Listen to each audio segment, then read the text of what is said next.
238 The grass and herbs here capture energy and minerals, converting them into the organic molecules of the plant's bodies. Herbivores such as deer eat the plants, using the organic compounds as their own food. The respiration of the animals returns carbon dioxide back to the air. The animal dung also is broken down by fungi, releasing carbon dioxide. Thus there is a cycling of carbon dioxide, minerals, oxygen, and other components. In addition to large mammals such as deer, insects such as this caterpillar also consume immense amounts of plant material and are an important component of the carbon, nitrogen, and mineral cycles. Animals often harm plants without benefiting from the damage they do. This is an amensal relationship. For example, they trample plants as they walk across them or when they lie down. Here too it is beneficial for plants to somehow defend themselves. The presence of trees often creates a shady, cool area in which smaller plants, such as mosses and ferns, can live. The shade-loving plants benefit without affecting the trees. This is a commensal relationship. In mutualistic relationships, both organisms benefit. When animals pollinate flowers, both the plant and the animal benefit. The animal obtains nectar or pollen as food, and plants have their pollen grains carried from one flower to others, improving cross-pollination and sexual reproduction. The evolution of fleshy, nutritious fruits is similar. Animals benefit by eating the fruits whereas plants benefit from having their seeds dispersed, often in a pile of organic fertilizer. These cases of mutualism differ fundamentally from those of predation and amensalism. In predation, for example, the organisms are battling against each other. When an animal eats a plant, some surviving seedling of that plant might have a defensive mutation that might make it more spiny or poisonous than its parent was. If so, that seedling is more likely to survive and, over many generations, spininess or toxicity may gradually increase in that species of plant. But if so, then it will be helpful to the animals if they have mutations that allow them to overcome the plant's new defenses. This battle between plants and animals has continued for the hundreds of millions of years that both have existed. Figure 239 This pasture is being overgrown by prickly poppy because cattle and deer will not eat it even if starving. The leaves and stems are covered with spines. It contains a toxic milky juice as well. If there were no herbivores, the grasses might grow well enough to compete against the prickly poppy and drive it out, but with cattle eating the grass, the prickly poppies have a distinct advantage and might eventually take over the entire pasture. Figure 242 Trees have died and fallen across this stream, which keeps their wood moist enough for moss plants to grow on them. The mosses are benefiting from the presence of these dead trees, but the trees are deriving no benefit at all from the mosses. Similarly, surrounding trees that are still alive provide shade that is beneficial to the mosses, but the mosses provide no benefit to the living trees either. Figure 241 This pile of Texas lignum vitae seeds has passed through an animal, probably a javelina, so all the fruit pulp has been digested but the seeds are intact. 5 have already germinated. The javelina probably ate the fruits far from this area and then defecated here, thus spreading the seeds away from the parent plant. Both the plant and the animal benefit in this mutualistic relationship. But a completely new type of evolution began to occur as animal-pollinated flowers evolved. Because plants benefit when an animal carries its pollen to another flower of the same species, any mutation in the plant that helps the pollinator will be beneficial to both. Similarly, any mutation in the animal that makes it a better pollinator helps both itself and the plant. This is called coevolution, and it causes certain plants and animals to become well adapted to each other. Keep in mind that at the same time that the plant's flowers are producing nectar that benefits a pollinator, the plant's leaves may be producing poisons that keep herbivores away. Plants interact with each other. Of course, plants never eat each other. Instead, plants compete with each other for water and minerals in the soil, for sunlight, and for the attention of pollinators and seed dispersers. In an oak forest, for example, trees may grow so close together that the roots of any one tree touch those of the surrounding trees and there is no room for a new oak seedling. Because all the trees are the same species of oak, they probably are almost identical genetically and each is about as good as any other at absorbing water and nutrients. Oaks are wind-pollinated, so they are not competing for pollinators. But as mentioned before, there are many ways of being adapted, so there might be small wildflowers growing between the oaks, wildflowers that can tolerate growing in shade and whose small root systems will fit into any spaces between the roots of the oaks. Habitats are complex, so there may be rocky cliffs that are too dry for the oak trees but are just fine for junipers. In this forest, the oak trees compete with each other for water, minerals, and light. They make the habitat shady enough for wildflowers, and the junipers are using a resource that oaks cannot. Figure 242. Orchids have extremely complex flowers as the result of coevolution between each species of orchid and one particular species of pollinator. The benefit of this to the plant is that a pollinator carries the orchid's pollen only to other flowers of the same species. None is wasted by being accidentally carried to a different species of plant. On the other hand, if the pollinators die due to a disease or bad weather, the orchid then has no alternative means of transferring its pollen.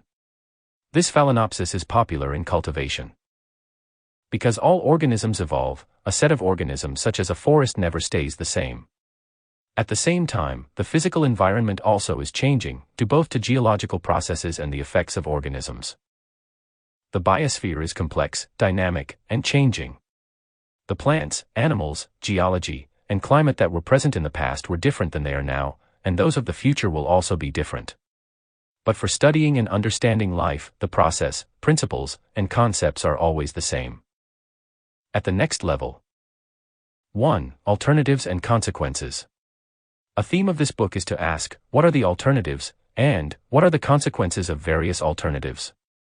Parasitic plants are discussed at several points because they often represent extremely unusual alternatives to the biology of non-parasitic plants.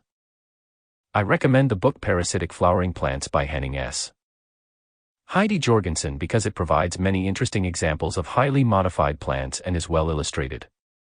Even as a beginning botanist, you will understand most of it and benefit from knowing how extreme certain alternative can be.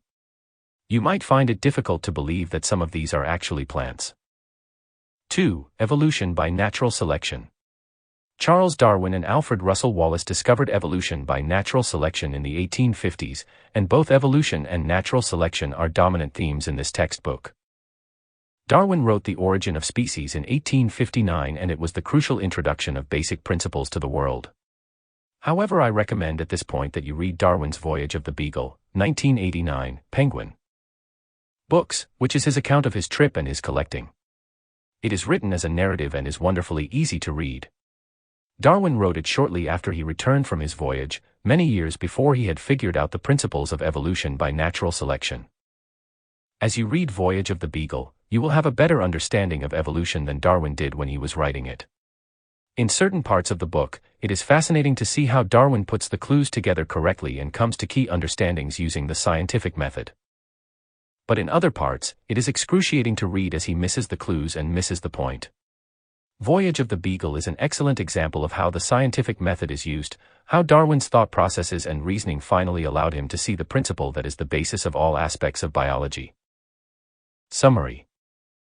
1. Almost all plants consist of stems, leaves, and roots. Flowers and cones are modified stems and leaves. 2. One of the defining characters of angiosperms is that their seeds always develop inside a fruit. 3. The internal organization of plants is very uniform and simple. Virtually all stems have epidermis, cortex, vascular tissues, and pith. Roots lack pith. Leaves consist of epidermis, mesophyll, and vascular tissues. 4. All plants have a primary body, but only woody plants have a secondary body, which consists of wood and bark. 5. All organisms must take in energy and raw materials from their environment. They also give off waste products to the environment. 6. All known organisms store heritable information in DNA. 7. Plants detect and respond to information from the environment as well as from various organs within the plant itself. 8. A grade is a level of evolution, and it is an artificial group because various unrelated organisms might evolve to a particular level independently. A clade is a natural group because it contains a common ancestor and all the descendants of that ancestor. 9. There are multiple ways for an organism to be adapted to its environment. There is no single optimal solution to any biological problem. 10. The biosphere is constantly changing due to physical and geological forces, as well as to the presence of life itself. 11. Organisms interact with each other, often with animals and fungi consuming plants and plants needing to defend themselves. But some interactions, such as pollination, are mutually beneficial to both plants and animals.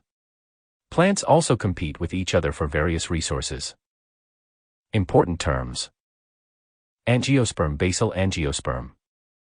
Biosphere clade. Common ancestor Cormophyte cryptogam dicot embryophyte eudicot.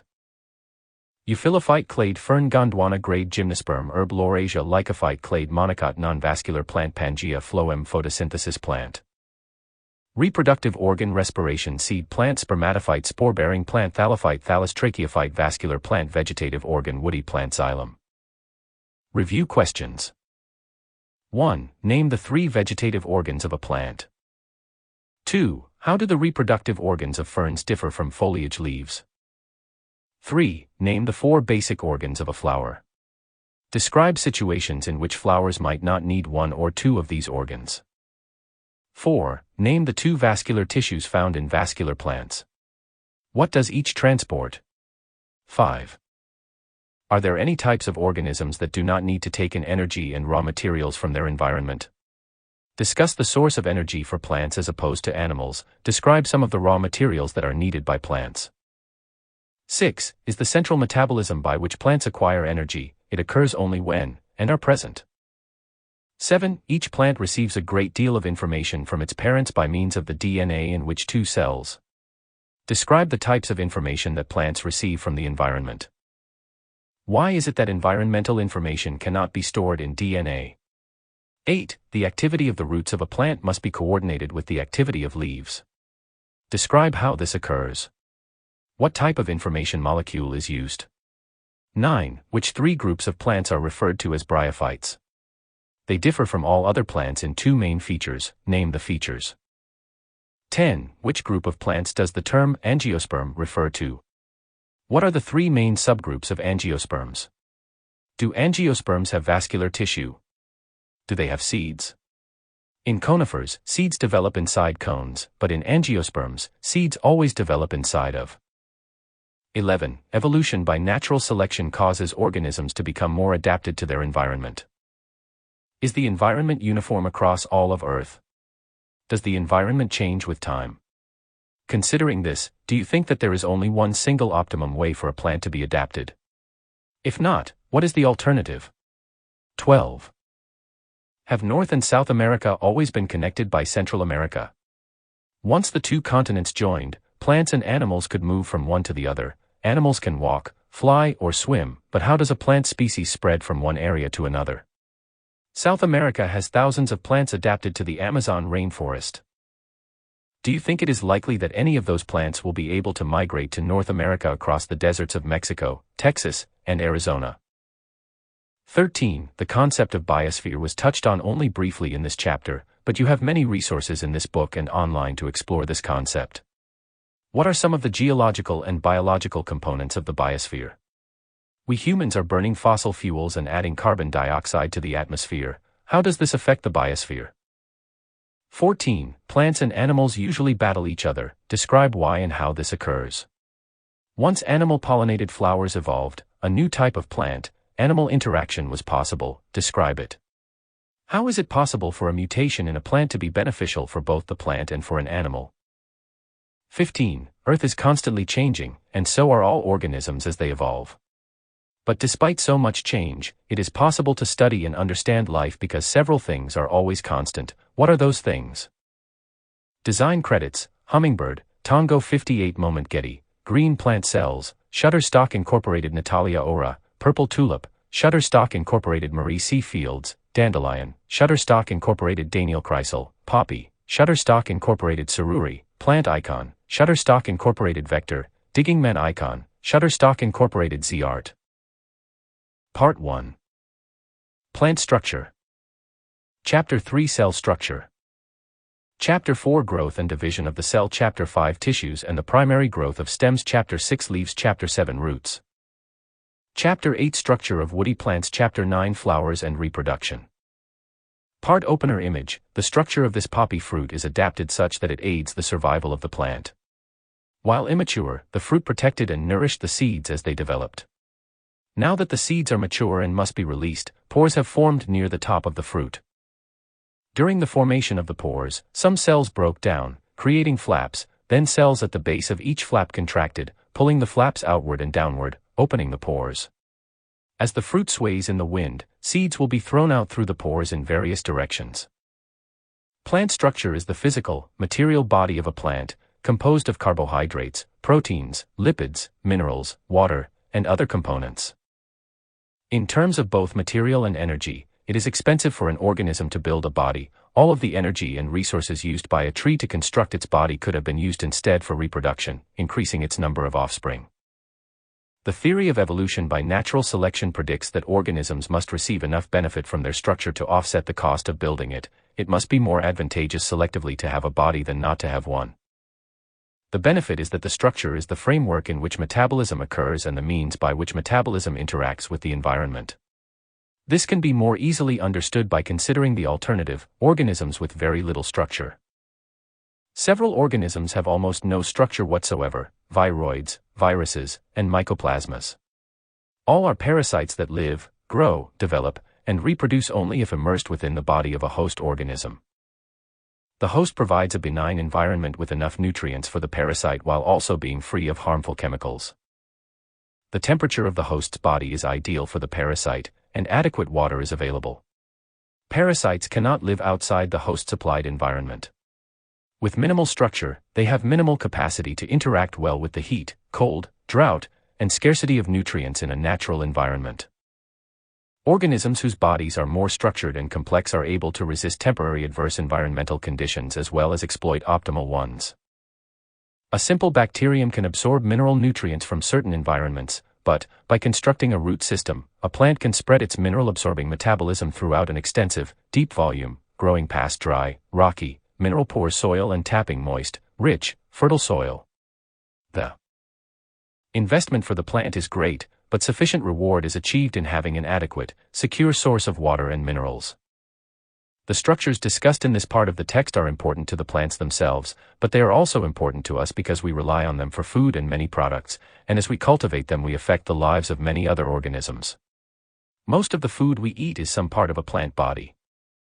For example, we eat the leaves of lettuce, spinach, and cabbage, roots of carrots, beets, and radishes, stems of asparagus and potatoes, and fruits and seeds such as apples, oranges, peas, beans, and almonds. Some of our foods are so highly processed we may not immediately realize they were once part of a plant body. Bread, donuts, cakes, and pasta are made with flour, beer is brewed from barley and hops, and wine is fermented grape juice. Our very lives depend on these plant-based foods because they supply us with energy, vitamins, and minerals.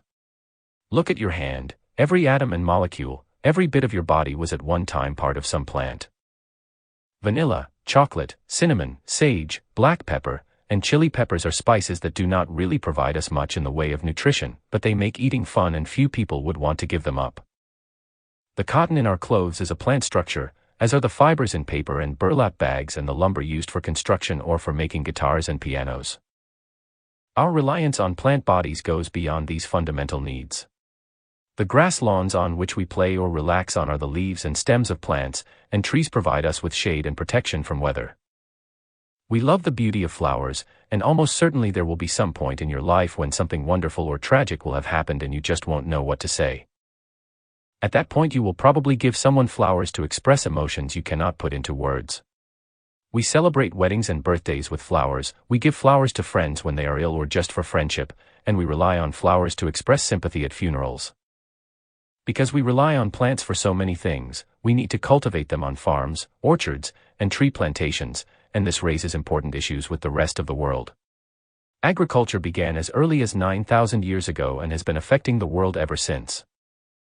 The first step of agriculture then as now is to clear a piece of land of its natural vegetation and animals.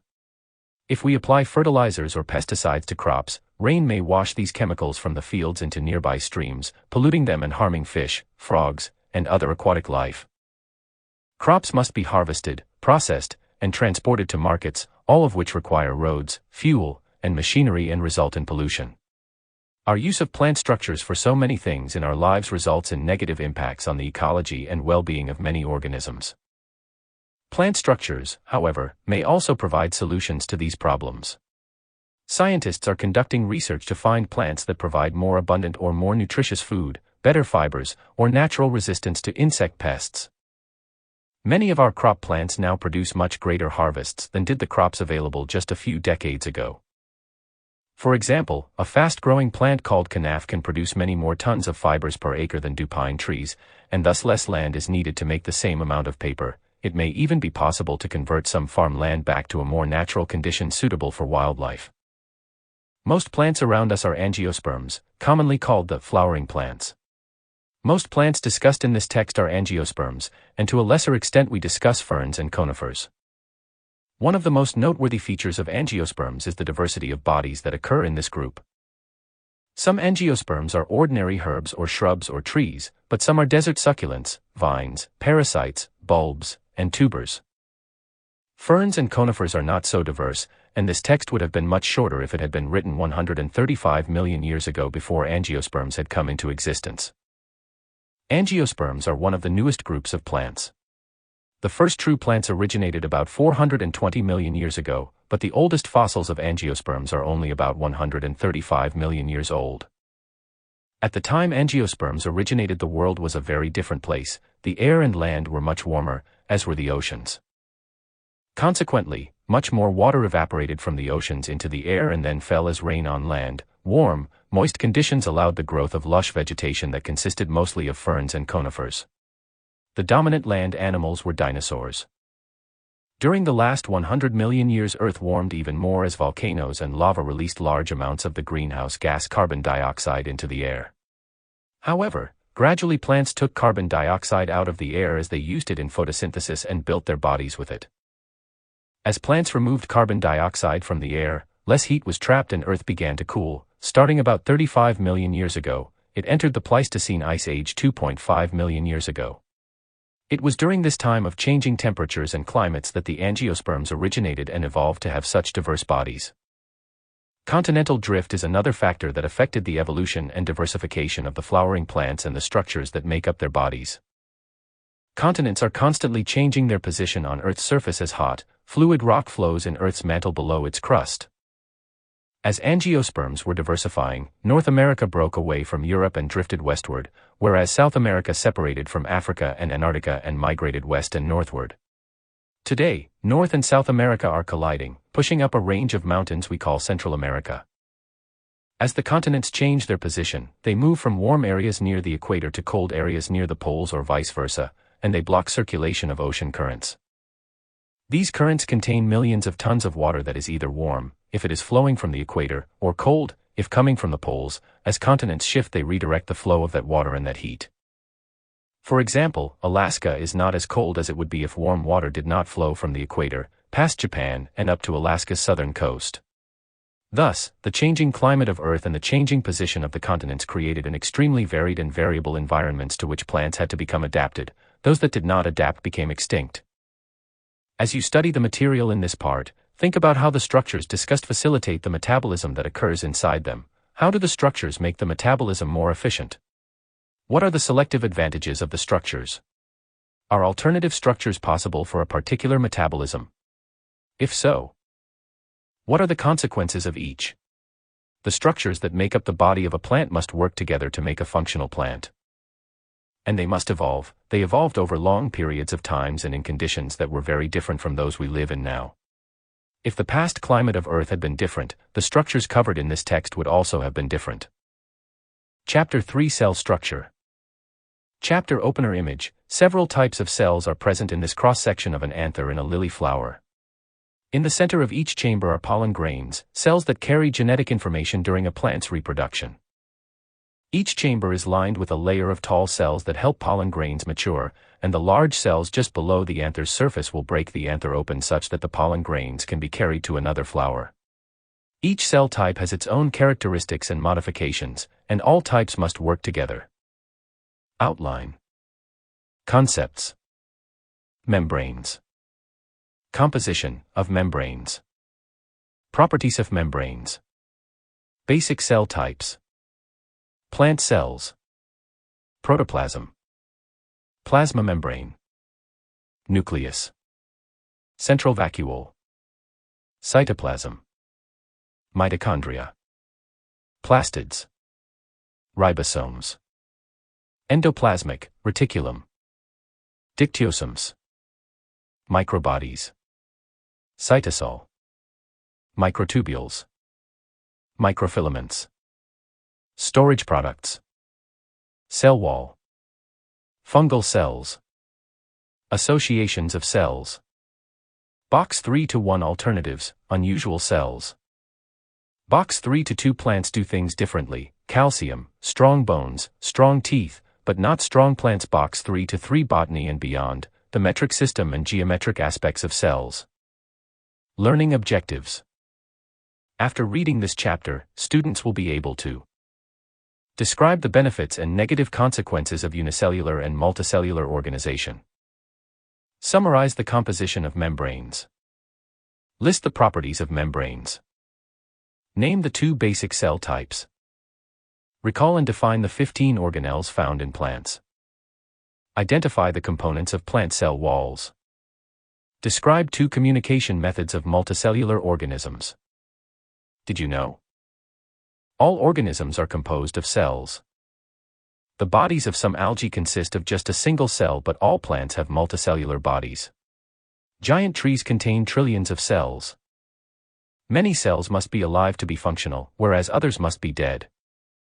Some plant cells are large enough to be seen with the naked eye. Examples are the finest strands composing cotton thread and the filaments along the torn edge of paper. Concepts. All organisms are composed of small structures called cells.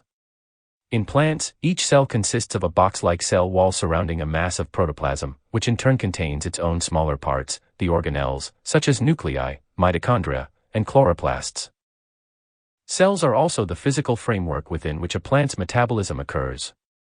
Water and salts are absorbed from soil by root cells, they are transported throughout the plant by cells of the vascular tissues, and the energy of sunlight is used in leaf cells to convert carbon dioxide and water to carbohydrates. Plant reproduction is also based on cells and cell biology. Some cells in flowers produce pigments or nectar that attracts insects that carry pollen between flowers, allowing sperm cells to contact egg cells. Figure 3.1 Light micrograph showing several basic features of plant cells. The walls and chloroplasts are easily visible. Other organelles occur but are difficult or impossible to see by light microscopy. Figure 3.2 Plant metabolism, development, and survival depend on numerous cells working together in a coordinated, integrated fashion. These cells store water in the center of a sunflower stem. They are relatively large and filled mostly with water. The cell walls and a nucleus are visible. Part of the system that conducts water and nutrients in a sunflower stem. Numerous types of cells occur in specific arrangements that permit efficient conduction. The large red cells in the center conduct water, the small gray cells above them conduct sugars. The cells at the top have thick red walls and provide strength to the stem. In this transverse section through a leaf of ligustrum, you can see a variety of cells. Those in the center carry out photosynthesis. Note, the micrograph in figure 3.2b is 60 mm tall and has a magnification of 60. If we were to shrink the micrograph down to life size, the micrograph would be 1 mm tall and you would be able to see some of the cells with a magnifying glass. Figure 3.3a micrograph made with a transmission electron microscope of leaf cells.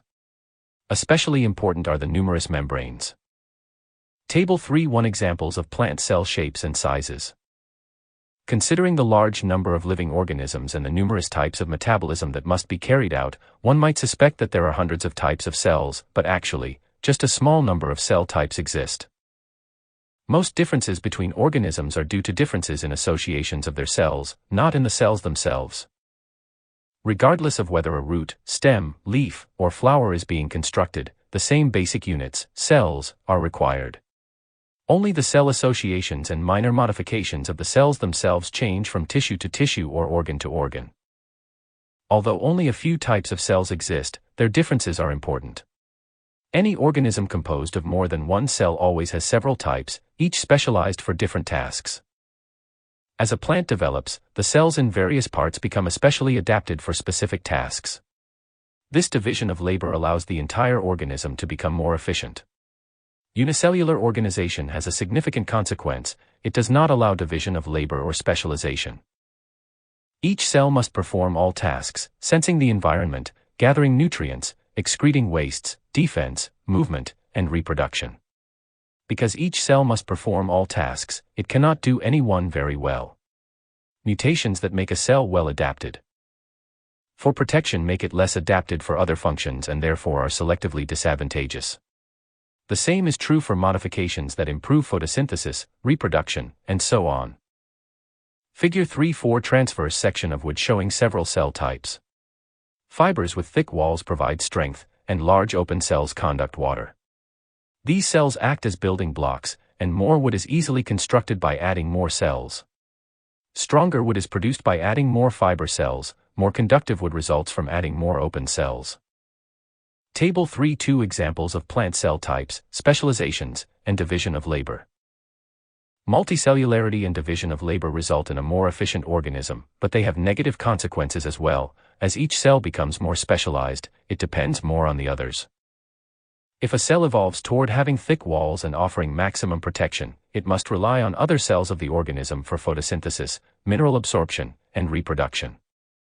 Damage to one part of the organism may result in the death of all cells, even those not initially damaged, whereas in a unicellular organism, a cell dies only if it is damaged directly. Which is more advantageous selectively, a unicellular organism composed of one generalized cell or a multicellular organism composed of specialized ones? The answer is not so obvious. Both types have existed for hundreds of millions of years, and thus, both must be considered highly adaptive and successful. Also, selective advantage depends on environment. In certain habitats, unicellular organisms are better adapted. In others, multicellular organisms survive better. Like whole individuals, cells have a lifespan. During their life cycle, cell size, shape, and metabolic activities can change dramatically. A cell is born as a twin when its mother cell divides, producing two daughter cells. Each daughter cell is smaller than the mother cell, and except for unusual cases, each grows until it becomes as large as the mother cell was. During this time, the cell absorbs water, sugars, amino acids, and other nutrients and assembles them into new, living protoplasm. After the cell has grown to the proper size, its metabolism shifts as it either prepares to divide or matures and differentiates into a specialized cell. Figure 3.5 cells located at the growing tip of pinus are specialized for cell growth and division. Their thin cell walls allow sugar, water, and other nutrients to enter the cells easily. However, these cells are too soft and weak to be useful as bark or the shell of a nut.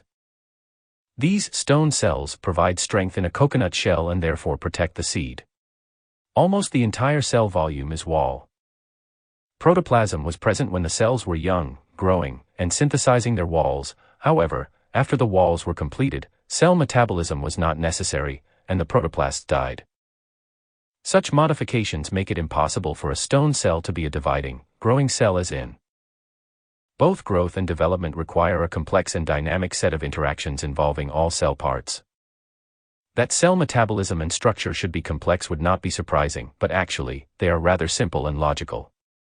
Even the most complex cell has only a small number of parts, each responsible for a discrete, well-defined aspect of cell life. Membranes. All cells contain at least some membranes, and cells of eukaryotes contain numerous organelles composed of membranes. Membranes perform many important tasks in cell metabolism. They regulate the passage of molecules into and out of cells and organelles. They divide the cell into numerous compartments, each with its own specialized metabolism, and they act as surfaces that hold enzymes. Without membranes, life would be impossible. Indeed, many things that cause death in both humans and plants, heat, cold, many poisons, alcohol, kill because they disrupt membranes. Composition of membranes. All biological membranes are composed of proteins and two layers of phospholipid molecules. If phospholipids are poured carefully onto the surface of calm water, they automatically form a single layer on the water's surface, with their hydrophilic ends forming hydrogen bonds to water molecules and their hydrophobic fatty acids projecting out of the water. If the water is agitated, the lipid layer doubles over and makes a bilayer in which all fatty acids are away from water and all phosphate groups are in full contact with it. Any break or tear in a bilayer membrane exposes hydrophobic fatty acids to water, and thus, membranes always reseal themselves after a rupture. Figure 3.6 in electron micrographs, membranes appear as two dark lines separated by a light region. Pictures such as led scientists to believe that membranes consist of two layers of lipids with proteins located only on the surface. However, many proteins fit partly into the lipid bilayer or pass all the way through it. A phospholipid has three parts, two fatty acids, a backbone of glycerol, and a phosphate group. the lipid bilayer is a very thin solution. If it contains several types of lipid, they diffuse laterally throughout the membrane because they are not bonded to each other, but they cannot diffuse vertically from the membrane into the surrounding solution. All biological membranes contain proteins as well as lipids, usually in a ratio of 60% proteins and 40% lipid. Most proteins have large hydrophilic regions, and thus, they associate mostly with the phospholipid phosphates and with water. Many also have large hydrophobic regions that allow them to sink into the membrane and associate with the fatty acids. Variations in hydrophobic and hydrophilic regions mean that various proteins sit entirely on the membrane surface, are partly immersed in it, or span it entirely, with either end projecting out of opposite sides. This allows the protein to have its active site on either or both sides of the membrane or within it. Likewise, a protein may act as a hydrophilic channel that permits small hydrophilic molecules to pass through the membrane. Proteins that are even partially immersed in the lipid bilayer are said to be intrinsic proteins.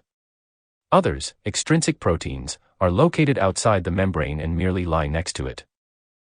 Figure 3.7 In quiet water, phospholipids form a monolayer at the surface. By projecting away from the water, the fatty acids do not disrupt the hydrogen bonding between water molecules. With agitation, phospholipids form a bilayer. This arrangement allows the greatest number of hydrogen bonds to form between phosphates and water while simultaneously minimizing the disruption of water-hydrogen bonds by the fatty acids. Figure 3.8 Intrinsic membrane proteins differ in the size, shape, and location of hydrophobic, lipid-soluble regions. Consequently, some sink deep into the membrane, others span it, and some penetrate only one lipid layer. Some intrinsic proteins contribute to the membrane's fluid nature and, like the lipids, can diffuse laterally. Other proteins interact with adjacent proteins, forming complexes or domains different from surrounding regions of the membrane. If all membrane components could freely diffuse laterally, the membrane would become homogeneous and no differentiation could occur. However, because at least some proteins are bound to their neighbors, membranes are heterogeneous and patchy, and differentiation does take place. Because the membrane is a heterogeneous liquid, it is said to be a fluid mosaic membrane. Some membranes contain a small amount of sugar, usually less than 8%. The sugars occur as short-chain oligosaccharides, each with about 4 to 15 sugar residues. These oligosaccharides are bound to certain intrinsic proteins, converting them into glycoproteins. Rarely, sugars are attached to membrane lipids. Currently, we believe these polysaccharides make the membrane more distinctive and easy to recognize, an especially important feature in animals that have an immune system. Specialized protective cells attack and destroy anything that they do not recognize as a part of the animal's own body. The glycoproteins and glycolipids occur almost exclusively on the outer surface of the membrane that covers the cell, a position that allows maximum exposure for these polysaccharides. Glycoproteins and glycolipids may be less important in plants. Alternatives. Box 3-1 Unusual cells. Many plant cells are like those described in this chapter, but there are numerous types of unusual cells. Each example described here demonstrates an alternative way of organizing a cell, and of course, we can ask, what are the consequences of each alternative? Dead cells. Many plant cells die as a necessary part of their development. If they remained alive, they could not function as well, if at all. Cork cells in bark deposit a waterproof, enzyme-resistant chemical called suberin in their cell walls, and then they die. Suberin keeps water in the plant and resists attack by microbes, but what is the consequence of dying? By breaking down their protoplasm, cork cells become much less nutritious than if they remained alive. It does an animal no good to eat cork because there are no proteins, starches, lipids, nucleic acids, vitamins, or anything else of value. An animal would waste its energy chewing and trying to digest cork. Our own epidermis cells too are dead and are more protective than they would be if they were alive and nutritious. Water-conducing cells in plants, called tracheids and vessel elements, grow to their proper size and shape, then undergo programmed cell death. When fully mature, each cell consists of just a wall and an empty space where protoplasm had been. Water is pulled upward through these empty cells, and if protoplasm were still present, it would impede water movement. Water-conducting cells cannot function while living, they must be dead. Other cells that function after dying are those of many plant hairs, shells around seeds, and thorns and spines. Unusual nuclei. Cells that develop into pollen grains in flowers are surrounded by a layer of cells called the tapetum. In many species, the nucleus of each tapetum cell divides once or twice more than the cells do, so at maturity, each cell has 2 or 4 nuclei. The consequence of this seems to be that each cell then has more capacity to control a very active, dynamic cytoplasm. In contrast, cells that transport sugars throughout a plant's body destroy their nuclei during development. Unlike water-conducting cells, sugar-conducting cells cannot conduct if they are not alive. What, however, is the consequence of destroying the nucleus? We do not know why this is necessary, but we do know they become reliant on adjacent cells to control their metabolism. Flagella. We think of plants as stationary and animals as mobile, but sperm cells of plants such as mosses, ferns, and even some seed plants have flagella and swim. If sperm cells lacked flagella, they could not get to egg cells. There is, however, another alternative in most seed plants. Their sperm cells lack flagella but are carried passively to egg cells by elongate cells called pollen tubes, each of which grows out of a pollen grain giant cells. Plant cells tend to be larger than animal cells, but both types are usually microscopic. Fortunately, several types of giant plant cells are extremely common and are so large you can see them with the naked eye. Cotton cloth and thread are made of long, slender cells, each up to 4 centimeters long. You can see individual cells by teasing cotton thread apart. These long cells grow from the surface of cotton seeds and then die and protect the seeds by forming a fluffy, soft layer. Most paper is made from water-conducting track hides of wood, each track hide being several millimeters long. These cells are easy to see by simply moistening a piece of paper and pulling it in two. The tiny filaments protruding from each edge are single cells. For these cells, a beneficial consequence of their extraordinary length is that it is easier to pull water through a few long cells as opposed to many short cells. Very unusual giant cells occur in some of the plants that ooze milky white liquid when poked and spurges in Euphorbiaceae. The milky sap is always at least mildly toxic, often extremely toxic, and is produced by cells called laticifers. If quite a bit of liquid drips out, it is probably produced by long, tubular cells. Tubular laticifers begin development as ordinary, small cells, but they continue to grow even after surrounding cells have reached their full size and stop enlarging. The laticifers elongate, pushing into spaces between other cells, becoming ever longer, and often branching and growing in multiple directions. Unlike cotton cells and track hides, these must remain alive at maturity, and have hundreds of nuclei directing the synthesis of milky sap. One consequence of being giant, branched tubular cells is that even if an animal chews into just one small part of a plant, toxic sap from a wide area of the plant will flow to that site and deter the animal. Unusual cells are mentioned here to show that even though most plant cells are rather similar to each other, there are alternatives, and with the alternatives come consequences. Most of this book focuses on the most typical, most ordinary cells, tissues, and metabolisms, but always think about the possibility of alternatives and how those might affect the biology of the plant. Figure B3.1. The long, branched tubes here are laticifers, each has branched many times, and all tips elongate and intrude between other cells. Individual cells are very long and have hundreds of nuclei. Properties of membranes. Membranes have several important properties. First, they can grow. Membranes are formed molecule by molecule in certain regions of the cell, then entire pieces of membrane are moved as small bubbles or vesicles to different sites in the cell. When the vesicle of preformed membrane arrives at the growing membrane, the two fuse. In addition to permitting movement of membrane pieces, membrane fusion allows the transport of material.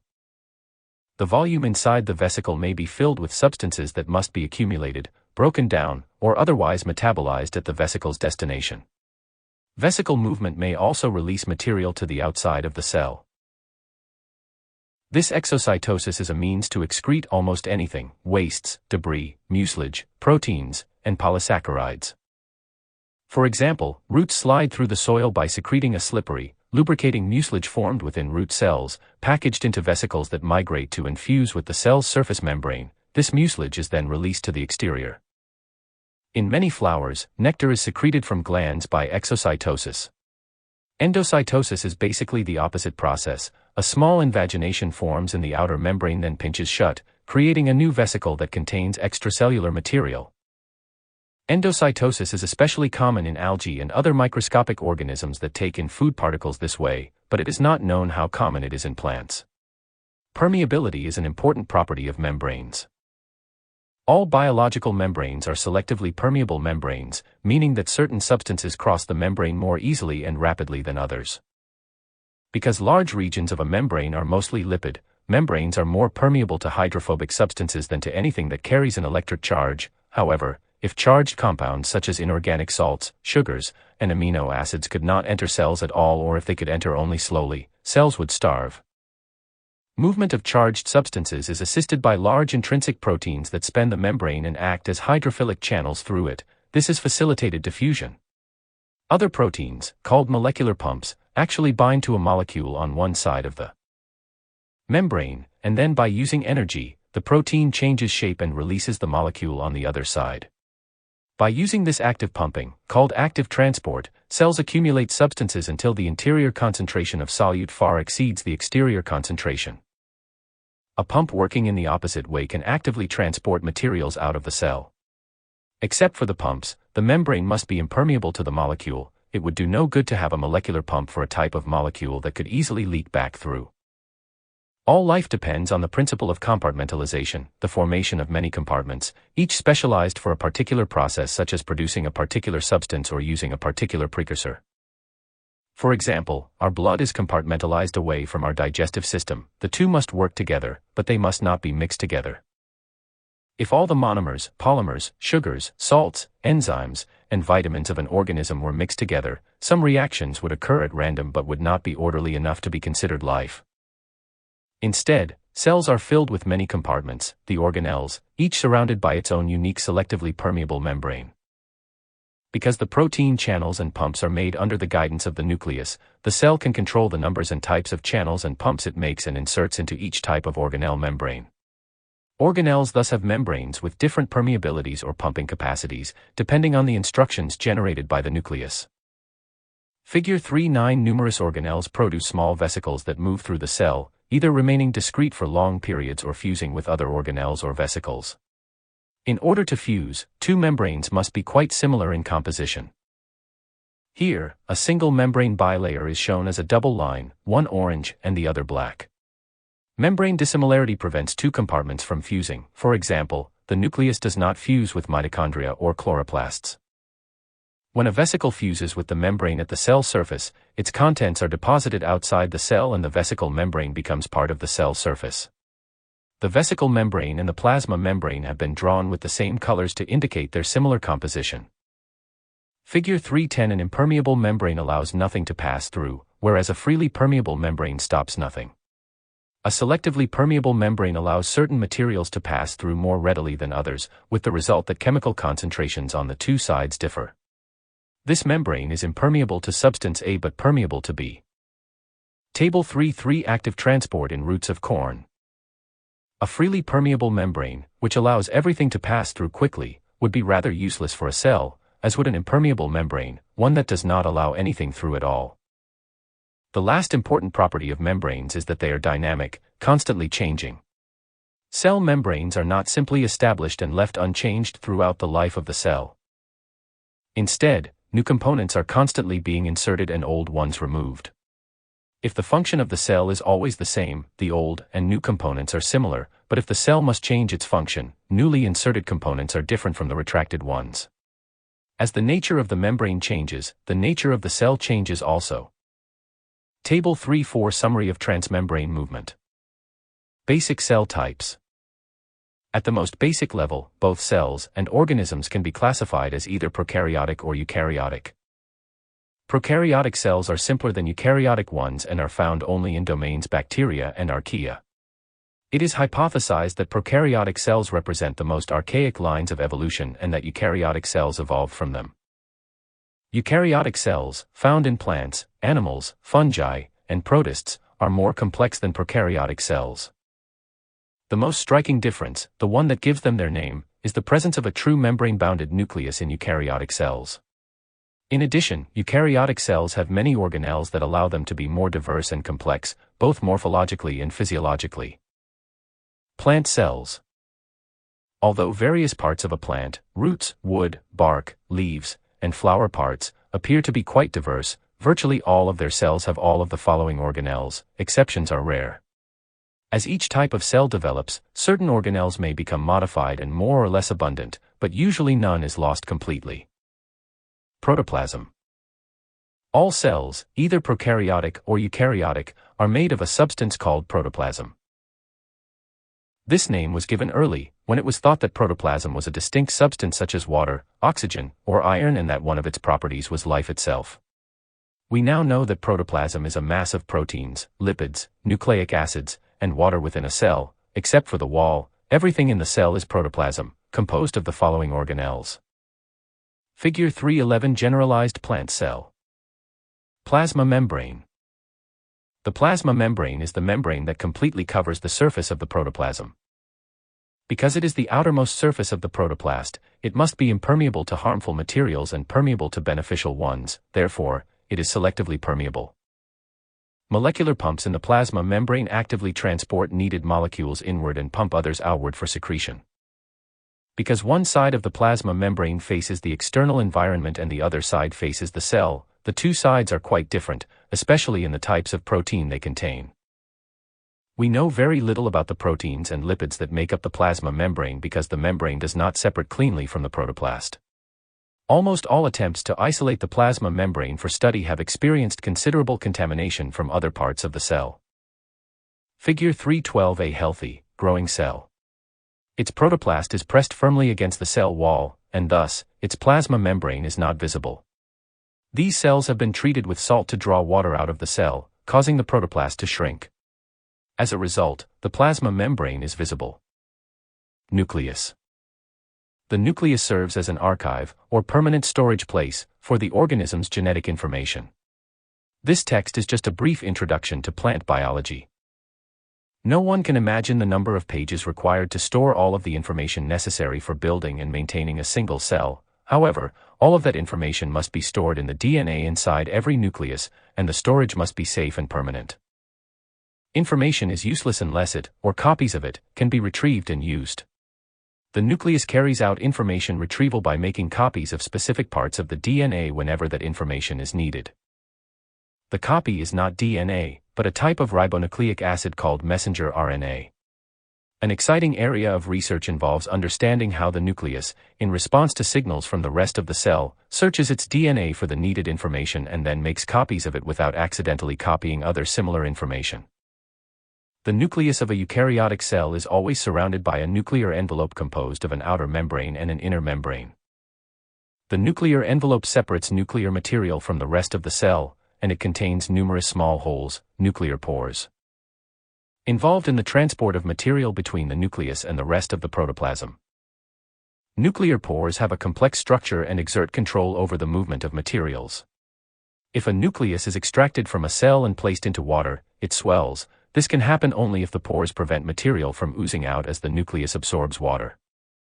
Prokaryotes have no nuclear envelope. Instead, DNA is simply mixed with the rest of the cell contents.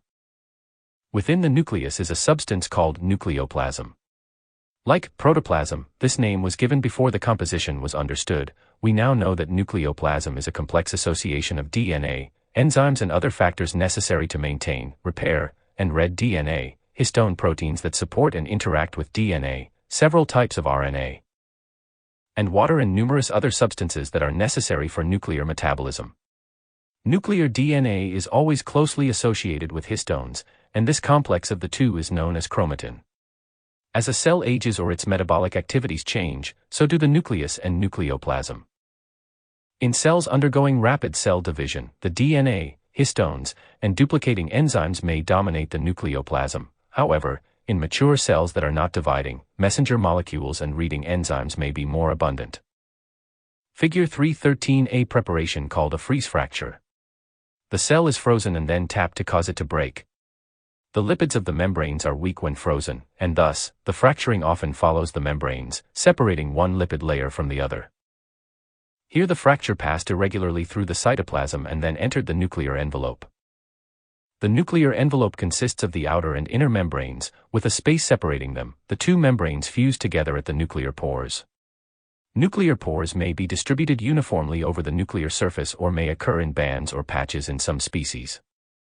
Actually, we do know, now in 2016.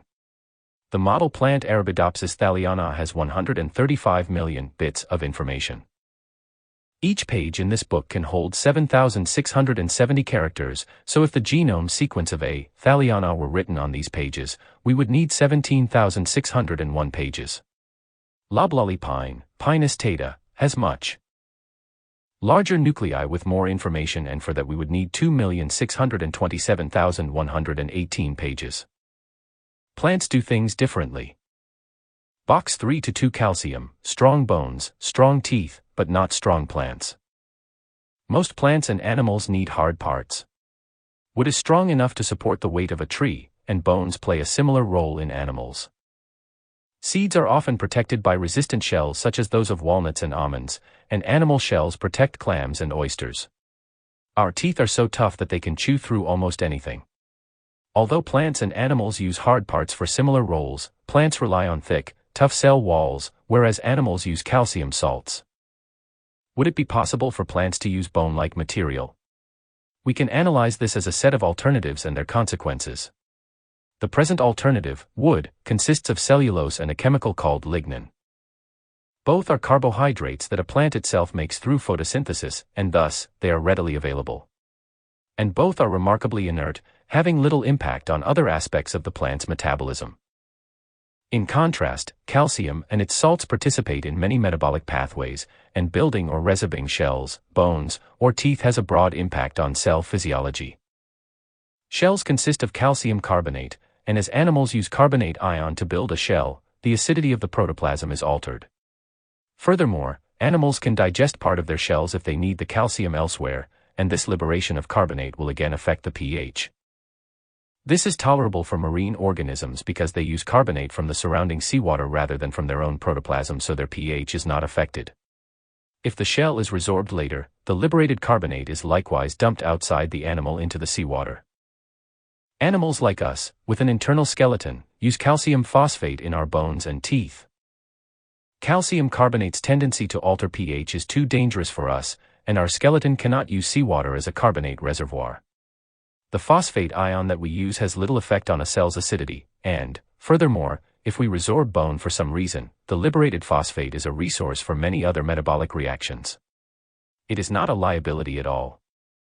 Figure B3-2A leaf clearing of maidenhair tree, showing several red-stained leaf veins that conduct sugars out of the leaf. Such veins are the targets of aphids and other sucking insects. The same tissue, in polarized light. A cross-section of Aristolochia wood, crystals are present in the two bands of tissue with blue-stained walls, C. This is a soft tissue in wood and is the site where sugars and other nutrients are stored. The same tissue as, but with polarized light. Plants too must be careful with calcium and its salts. Calcium carbonate's disturbance of cell acidity is just as dangerous for plants as it is for us, but plants do not use calcium phosphate either, perhaps because it requires too much phosphate. Most soils have just marginal amounts of phosphate and not quite enough to let plants grow optimally. If plant cells had walls made of bone, they would need much more phosphate than is available in soil. Like animals, plants must carefully control the concentration of dissolved calcium within their cells. The concentration must be kept at extremely low levels, otherwise, it would interfere with metabolism. Roots block the entry of calcium, but so much leaks in accidentally that the plant must get rid of the excess somehow. Plants crystallize the calcium by producing oxalic acid. Calcium and oxalic acid react to form calcium oxalate, which is insoluble and forms crystals. Crystallized calcium is more or less inert and cannot interfere with the plant's metabolism. Calcium oxalate forms only tiny individual crystals rather than big bone-like structures. Wood with lignin is not as strong as bones or teeth, but its synthesis does not affect cell acidity. Plants can make all of the wood they need without relying on rare minerals from the soil. Plants and animals may do things differently, but there are sound biological principles underlying the differences. Inside every nucleus is one, two, or rarely several bodies called nucleoli, areas where the components of ribosomes are synthesized and partially assembled. Each ribosome contains a large amount of ribosomal RNA copied from ribosomal genes in the chromatin. Nuclei are large, complex organelles, and they occupy a major fraction of the volume of small dividing cells. However, most cells enlarge greatly after they stop dividing and become mature. As cells expand, the nucleus becomes a smaller percentage of cell volume. In certain conducting cells, the nucleus breaks down during cell differentiation, and the mature cell functions for several weeks or months without a nucleus. Our red blood cells are also enucleate at maturity. Both of these cell types are exceptional. They are enucleate only while performing a very limited type of metabolism, and they die shortly after losing the nucleus. Several types of plant cells are multinucleate. Central vacuole. Within young, small cells are organelles, vacuoles, that have just a single membrane, the vacuole membrane, also called the tonoplast. Vacuoles often appear to be empty because they store mostly water and salts that cannot be preserved for microscopy. However, they sometimes contain visible crystals, starch, protein bodies, and various types of granules or fibrous materials in addition to water and salts. As a cell grows and enlarges, vacuoles expand and merge until there is just one large central vacuole. Because it contains primarily water and salts, the central vacuole can expand rapidly, forcing the cell to grow rapidly as well. Animal cells must synthesize complete protoplasm to grow, but plant cells need only increase the amount of vacuolar water. For example, as flower buds open, petals expand from tiny to full-sized in just a few hours by simply enlarging their vacuoles, not by making new cells. Over a long period, plants must produce additional proteins, membranes, and organelles, or else they would become almost pure water. In addition to cell growth, the central vacuole functions in storage of both nutrient reserves and waste products. In seed cells, vacuoles may be filled with protein that will be used when the seed germinates, perhaps 10 to 50 years after the material was deposited in the vacuole. Calcium regulates the activity of many enzymes, and plant cells keep protoplasmic calcium concentrations at the proper level by moving calcium into the vacuole, where it reacts with oxalic acid and crystallizes into an inert form. Other nutrients such as potassium may move in and out of the vacuole on a daily basis. The water-soluble pigments in many flowers, fruits, and red beets occur in vacuoles as well. Figure 3.14 Nucleoli usually stain more intensely than the rest of the nucleus. Occasionally, they stain a distinct color. Root tip of hyacinth. Often abbreviated PI. A system to excrete wastes never evolved in plants. Instead, metabolic waste products are pumped across the vacuole membrane and stored permanently in the central vacuole. The tonoplast is otherwise impermeable to these wastes, therefore, they cannot leak back into the cytoplasm where they would be harmful. Holding waste inside forever does not sound like an optimal situation, but it actually is selectively advantageous, because most of these compounds are noxious and bitter. They deter animals from eating the plants. Mutations that result in excretion might make the cells taste good, which would be selectively disadvantageous. Figure 3.15 Azalea flower buds open overnight, the petals and stamens expanding rapidly as each cell fills its central vacuole with water. The flower maintains its shape by hydrostatic pressure, central vacuoles pressing cytoplasm firmly against cell walls. The central vacuole is a digestive organelle as well. As other organelles age and become impaired, they fuse with the tonoplast and are transported into the central vacuole, where digestive enzymes break them down. The liberated monomers are transported back into the rest of the cell, where they are used again. In animal cells, which do not have central vacuoles, this task is carried out by small vacuoles called lysosomes. Cytoplasm. If the nucleus and vacuole are excluded from the protoplasm, the remaining material is referred to as cytoplasm and contains the following structures. Mitochondria. Cells store energy as highly energetic but fairly unreactive compounds, such as sugars and starches. To use the energy, such compounds must be broken down and their energy must be used to synthesize new compounds that are both highly energetic and very reactive, the most common being adenosine triphosphate. Because these reactions involve high-energy, reactive compounds, they occur more safely within a discrete organelle than freely in the cytoplasm, where the intermediates might accidentally react with other cell components. Mitochondria are the organelles that carry out this cell respiration. Figure 3.16 The central vacuoles of these petal cells contain dissolved pigments, making the vacuoles visible.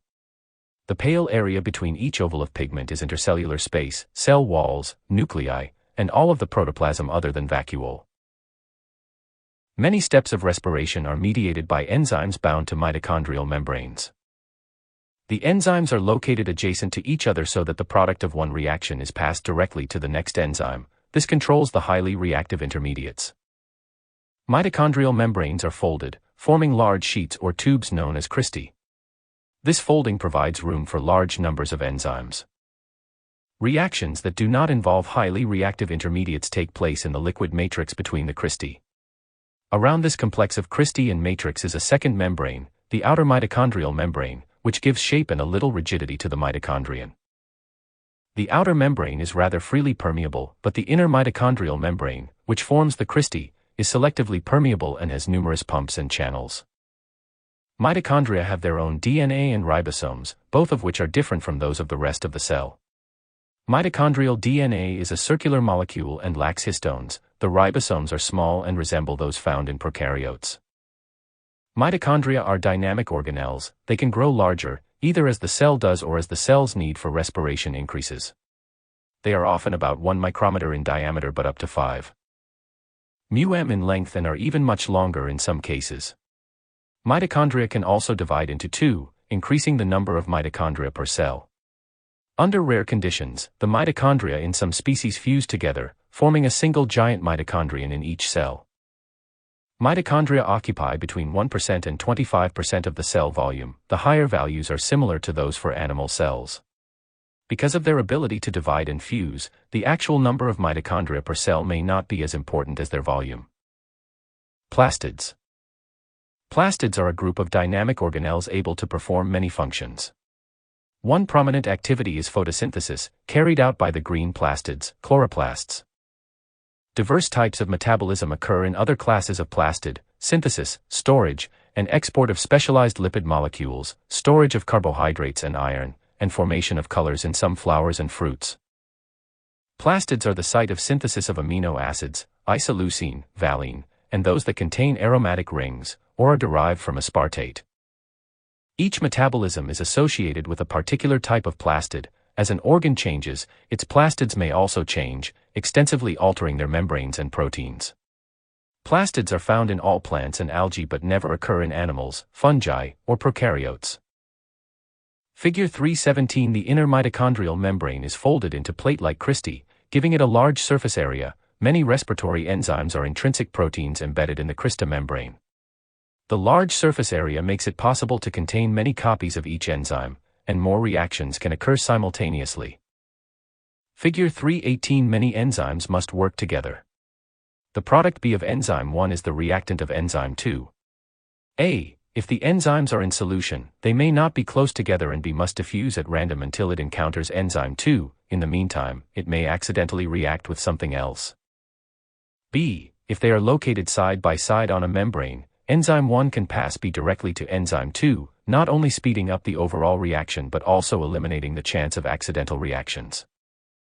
Like mitochondria, plastids always have an inner membrane and an outer membrane and an inner fluid called stroma. Plastids also have ribosomes and circular DNA that is not associated with histones. Plastids grow and reproduce by pulling apart. Plastids of young, rapidly dividing cells are called proplastids and are very simple. The inner membrane has a few folds but little surface area. When exposed to light, proplastids develop into chloroplasts, which are green owing to the presence of the photosynthetic pigment chlorophyll. Because many intermediates of photosynthesis are highly reactive, energetic compounds, the controlling enzymes must be incorporated into the membranes, just as in mitochondria. This requires the inner membrane to become more extensive and elaborately folded. Membrane sheets, thylakoids, project into the stroma. This increase in membrane area also provides more space for the insertion of the photosynthetic pigments. Chlorophyll has a lipid-soluble tail and, thus, is part of the membrane. In certain regions, the thylakoids form small bag-like vesicles that stack together. The stack of vesicles is called a granum. A key feature of photosynthesis is the active transport of protons into a small space to build up an electrical charge. The grana vesicles are needed to accumulate these protons from the stroma. The actual conversion of carbon dioxide to carbohydrate occurs in the stroma, catalyzed by enzymes free in solution rather than bound to any of the membranes. Figure 319. All plastids have an outer and an inner membrane, but in chloroplasts, the inner membrane is extensive and highly folded.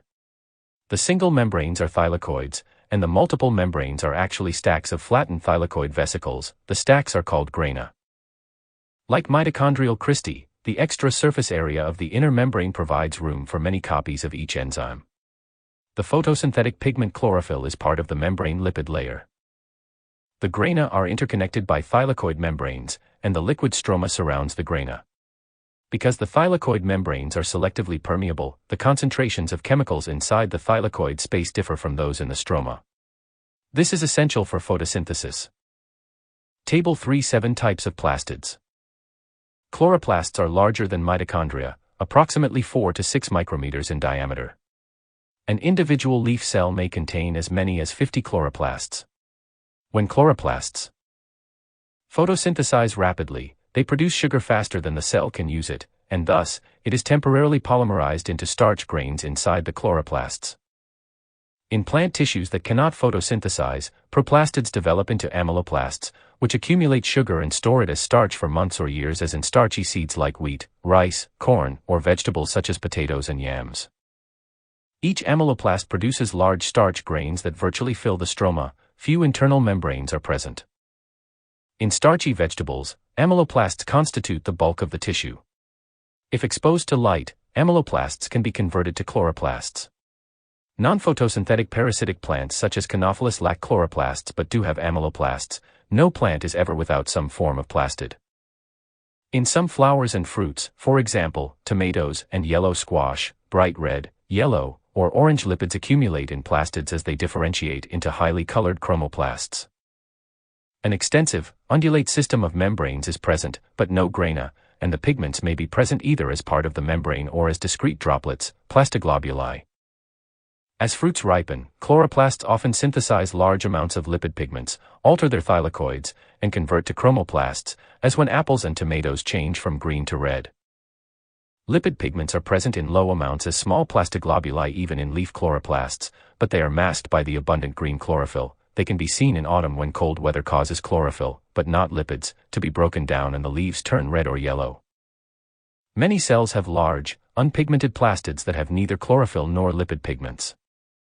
These leucoplasts may be involved in various types of synthesis. Many types of fats and lipids are synthesized only in plastids and then transported to other organelles and inserted into their membranes. Leucoplast is a purely descriptive term. Any colorless plastids, including proplastids and amyloplasts, can be considered leucoplasts. Iron is an essential nutrient for plants and animals and is stored attached to a large protein. Although almost identical to human ferritin, the plant protein is called phytoferritin.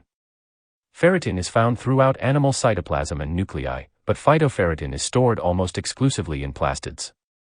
As much as 80% of the iron in leaves may be found in chloroplasts, and the leucoplasts and amyloplasts of seeds often have especially large amounts.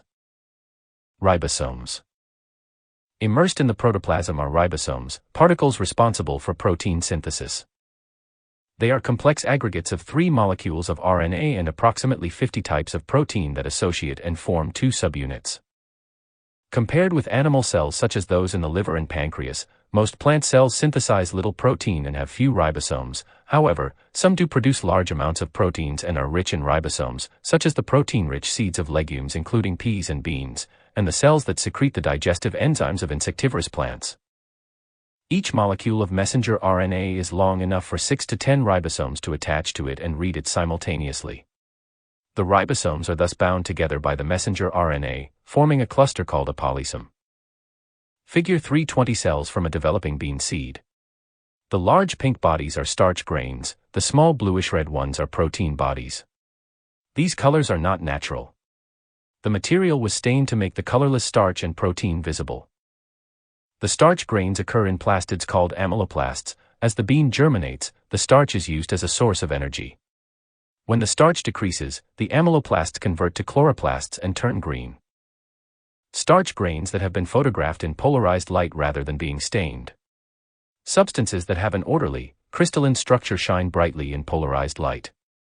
Freehand section of fresh potato. Each cell is filled with numerous oval starch grains. The thin walls of these cells are just barely visible. Figure 3:21 Each tiny orange dot is a chromoplast. This is from an intensely bright orange pepper. Just a few chromoplasts provide brilliant color. Chromoplasts are located in the periphery of the cell because the central vacuole occupies most of the cell center. The largest cell appears to have chromoplasts everywhere, but we're just viewing the nearest wall, not the center of the cell.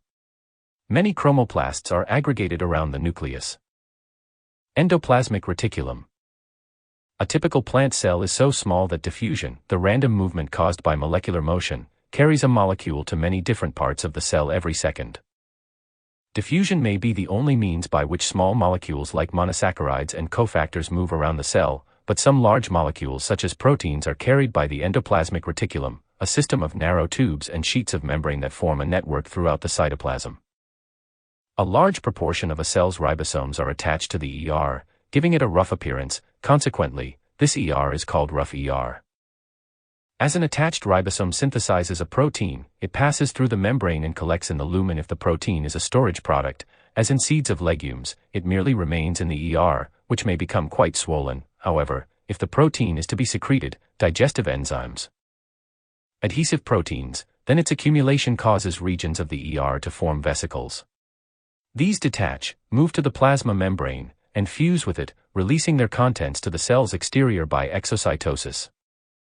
In many cases, the protein must be modified before export. If so, the ER pinches off only very small vesicles from regions where the ER is close to another organelle, the dictyosome, which carries out the protein modification. Figure 322. Ribosomes only rarely occur free in the cytoplasm. Instead, they are usually attached to membranes such as the type shown here, called endoplasmic reticulum. The amount of ribosomes attached is greater in cells that produce abundant protein and less in cells that synthesize little protein. Electron micrograph of a cross-section of a hair cell that secretes protein-rich mucilage. The mucilage is synthesized in the ER, which is unusually abundant for a plant cell. ER that lacks ribosomes is smooth ER, and it is involved in lipid synthesis and membrane assembly. The lipids range from simple to extremely complex. As they are produced, they are inserted into the membrane, and then vesicles form and pinch off, carrying the new membrane to other parts of the cell. After the ER-derived vesicles reach the correct organelle, they fuse with it, and the vesicles become a new patch of membrane in the organelle. SER is abundant only in cells that produce large amounts of fatty acids, oils, and fragrances of many flowers. Dictyosomes.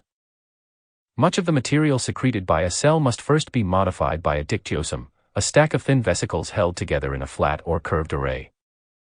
ER vesicles accumulate on one side of the dictyosome and then fuse together and form a wide, thin vesicle called a cisterna that becomes attached to the dictyosome.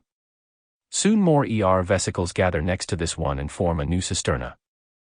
The first cisterna becomes embedded more deeply in the dictyosome as more vesicles accumulate on that side, which for obvious reasons is the forming face. At the other side, the maturing face, vesicles are being released, their contents have been processed. After separation, vesicles can move to the plasma membrane and release their contents.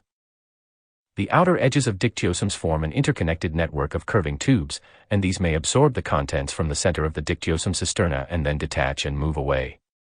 It is not known why some dictyosomes concentrate material in the central cisternae, whereas others use the peripheral ones. Dictyosomes can form large, complex associations. In animal cells that secrete very large amounts of protein, hundreds of dictyosomes associate side by side and form a cup-shaped structure called a Golgi body or Golgi apparatus. In the Golgi body, the dictyosomes' maturing faces are on the inner side of the cup, whereas the forming faces and associated ER are on the outside. Dictyosomes only rarely aggregate into Golgi bodies in plants, one example being in root hairs. All of the dictyosomes are part of a giant Golgi body located at the tip of the hair where growth and cell wall formation occur. Different types of processing may occur within a dictyosome: modification of the vesicle's membrane or modification of its contents. If the vesicle is to fuse with the plasma membrane after release, the vesicle membrane must be made similar to the plasma membrane. If the vesicle is to remain separate from all other organelles, acting as a storage vesicle, its membrane must be made unique and incapable of fusion. Alteration of the vesicle's contents involves addition of sugars to proteins, forming glycoproteins. Sugar-containing proteins occur in the plasma membrane, the cell wall, and as storage products in seeds. Strong evidence is accumulating that dictyosomes also polymerize sugars into polysaccharides used in cell wall construction. Movement of vesicles from ER to dictyosomes and then to other sites was hypothesized on the basis of the presence of numerous vesicles located between ER and dictyosomes and the similarity of the contents of dictyosome cisternae to those of vesicles found fusing with the plasma membrane. This hypothesis predicts that if a secretory cell is given a very brief dose of radioactive sugar or protein precursors, much of the radioactivity is soon found in the ER and later in the dictyosomes. Even later, both are non-radioactive, but vesicles at the plasma membrane and external material are radioactive. Experiments have verified both this prediction and the related hypothesis that new membrane is synthesized in the ER and then transported by vesicles to growing organelles. Although organelles appear to be distinct entities when viewed by light or electron microscopy, they are actually highly interrelated by this membrane flow. All membranes of the cell, except the inner membranes of mitochondria and plastids, actually constitute just one extensive system, the endomembrane system. Figure 323 with rapid dictyosome activity, as in these mucilage-secreting cells, the cytoplasm may almost fill with dictyosome vesicles, and fusion of vesicles with the plasma membrane is so abundant that the plasma membrane appears scalloped. Face view of dictyosome isolated from a plant cell, the network of peripheral tubules is visible. Figure 324 vesicles derived from ER migrate a short distance to a dictyosome-forming face. At the forming face, the vesicles fuse into a new dictyosome vesicle, called either a vesicle or a cisterna. The cisterna moves through the dictyosome as more vesicles form on one side while other vesicles are released from the maturing face. Figure 325. This is a mucilage cell. Mucilage-filled dictyosome vesicles secreted mucilage outside the protoplast. Mucilage could not penetrate the cell wall, so as it accumulated, the protoplast had to decrease in volume by removing water from the central vacuole. The cell died, and now the cell consists only of cell wall and mucilage.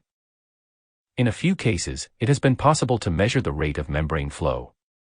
The insectivorous plant Drosophilum has leaves covered with glands that produce a sticky secretion. The fluid contains digestive enzymes that are processed by dictyosomes in the gland cells. After an insect has been caught, each gland produces a visible drop of digestive fluid at a rate of 1.3 micrometers per minute.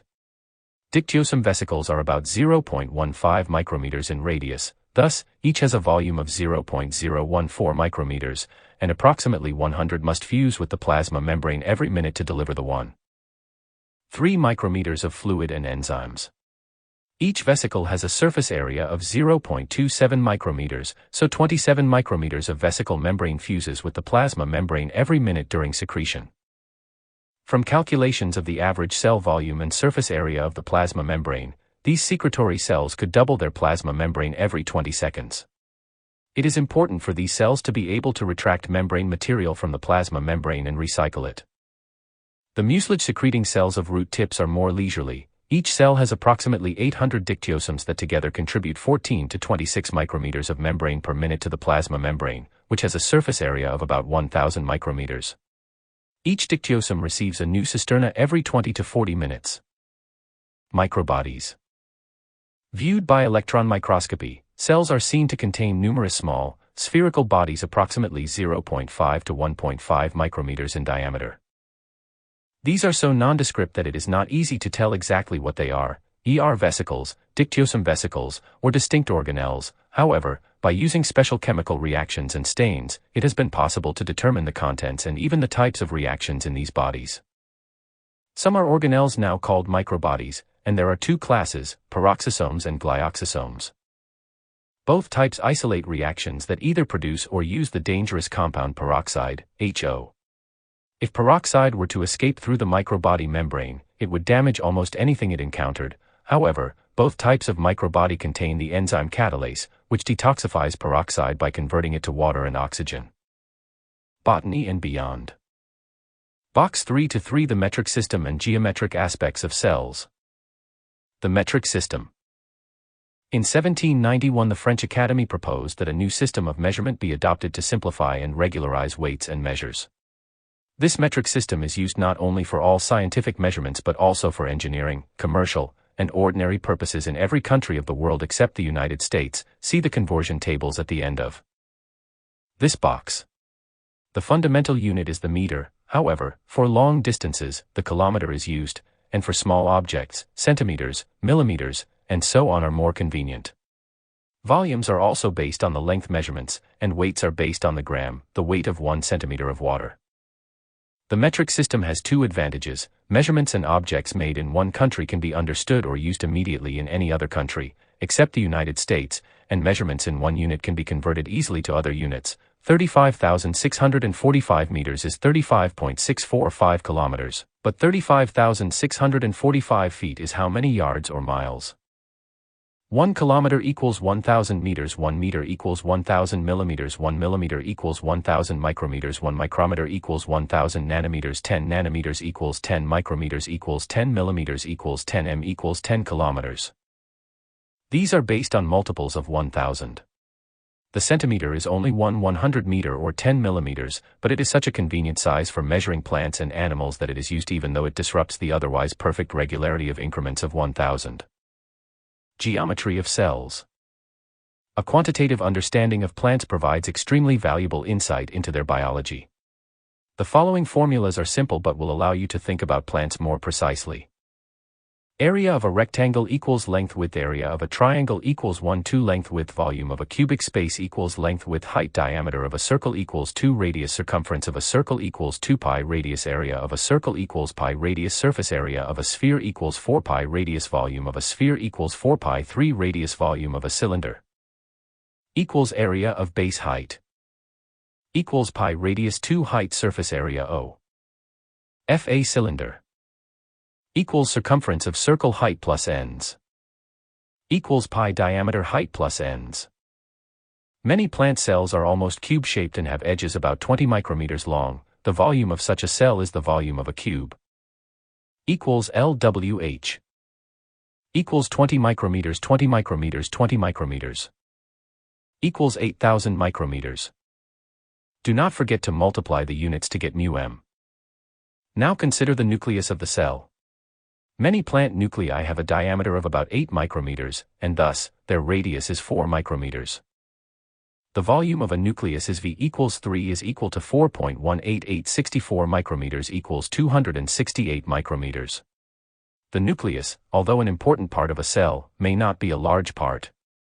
In our average cell of 8,000 micrometers volume, the proportion that is nucleus is 100% equals 268 micrometers. 8,000 micrometers 100% equals 3.3%, a very small part of the cell volume.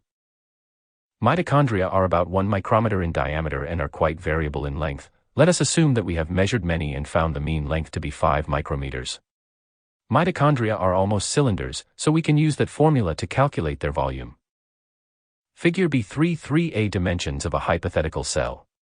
Notice that the mitochondrion is not drawn to scale.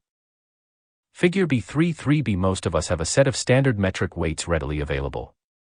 A dollar bill weighs exactly 1 gram, 2 pennies weigh 5 grams, 15 quarters and 3 pennies weigh almost exactly 100 grams, and a small post-it note weighs 1/10 of a gram.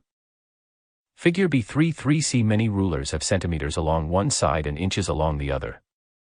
Volume of a cylinder equals area of a circular cross-section height equals 0.7852 micrometers equals 3.93 micrometers. Mitochondria often constitute about 7.5% of a cell's volume. For our typical cell, that would be 8,000 micrometers. 0.075 is equal to 600 μm. How many actual mitochondria would there be in each cell? If each mitochondrion has a volume of 3.93 micrometers, the number is total volume equals 600 micrometers. 3.93 micrometers equals 153 mitochondria in each cell. The surface of a cell or organelle is the space through which material enters and leaves the object by diffusion, facilitated diffusion, or active transport. Objects with large surface areas can absorb or lose material more rapidly than those with smaller surface areas. Also, surface area is a measure of the room available for placing membrane-bound enzymes and other intrinsic membrane proteins. In our hypothetical cubical cell, each surface has an area of 20 micrometers. 20 micrometers equals 400 micrometers. A cube has 6 sides, and thus, The total surface area of the plasma membrane is 6,400 micrometers equals 2,400 micrometers. That is about 1/30 of the surface area of the period at the end of this sentence. The nucleus of the cell has a surface area of 4 pi equals 12.5616 micrometers equals 201 micrometers, less than 1/10 that of the cell. The cylindrical mitochondria each have a surface area of their outer membrane of 3.1411 micrometer 5 micrometers equals 15.7 micrometers. What, however, of their inner membrane? Assume that measurements reveal that each crista is a cylindrical tube 0.2 micrometers wide and 0.9 micrometers long and each mitochondrion contains an average of 45 cristae, then the surface area of each is 3.1410.2 micrometers 0.9 micrometers equals 0.565 micrometers. The 45 in each mitochondrion have a total surface area of 45 0.565 micrometers equals 25.4 micrometers available for respiratory enzymes.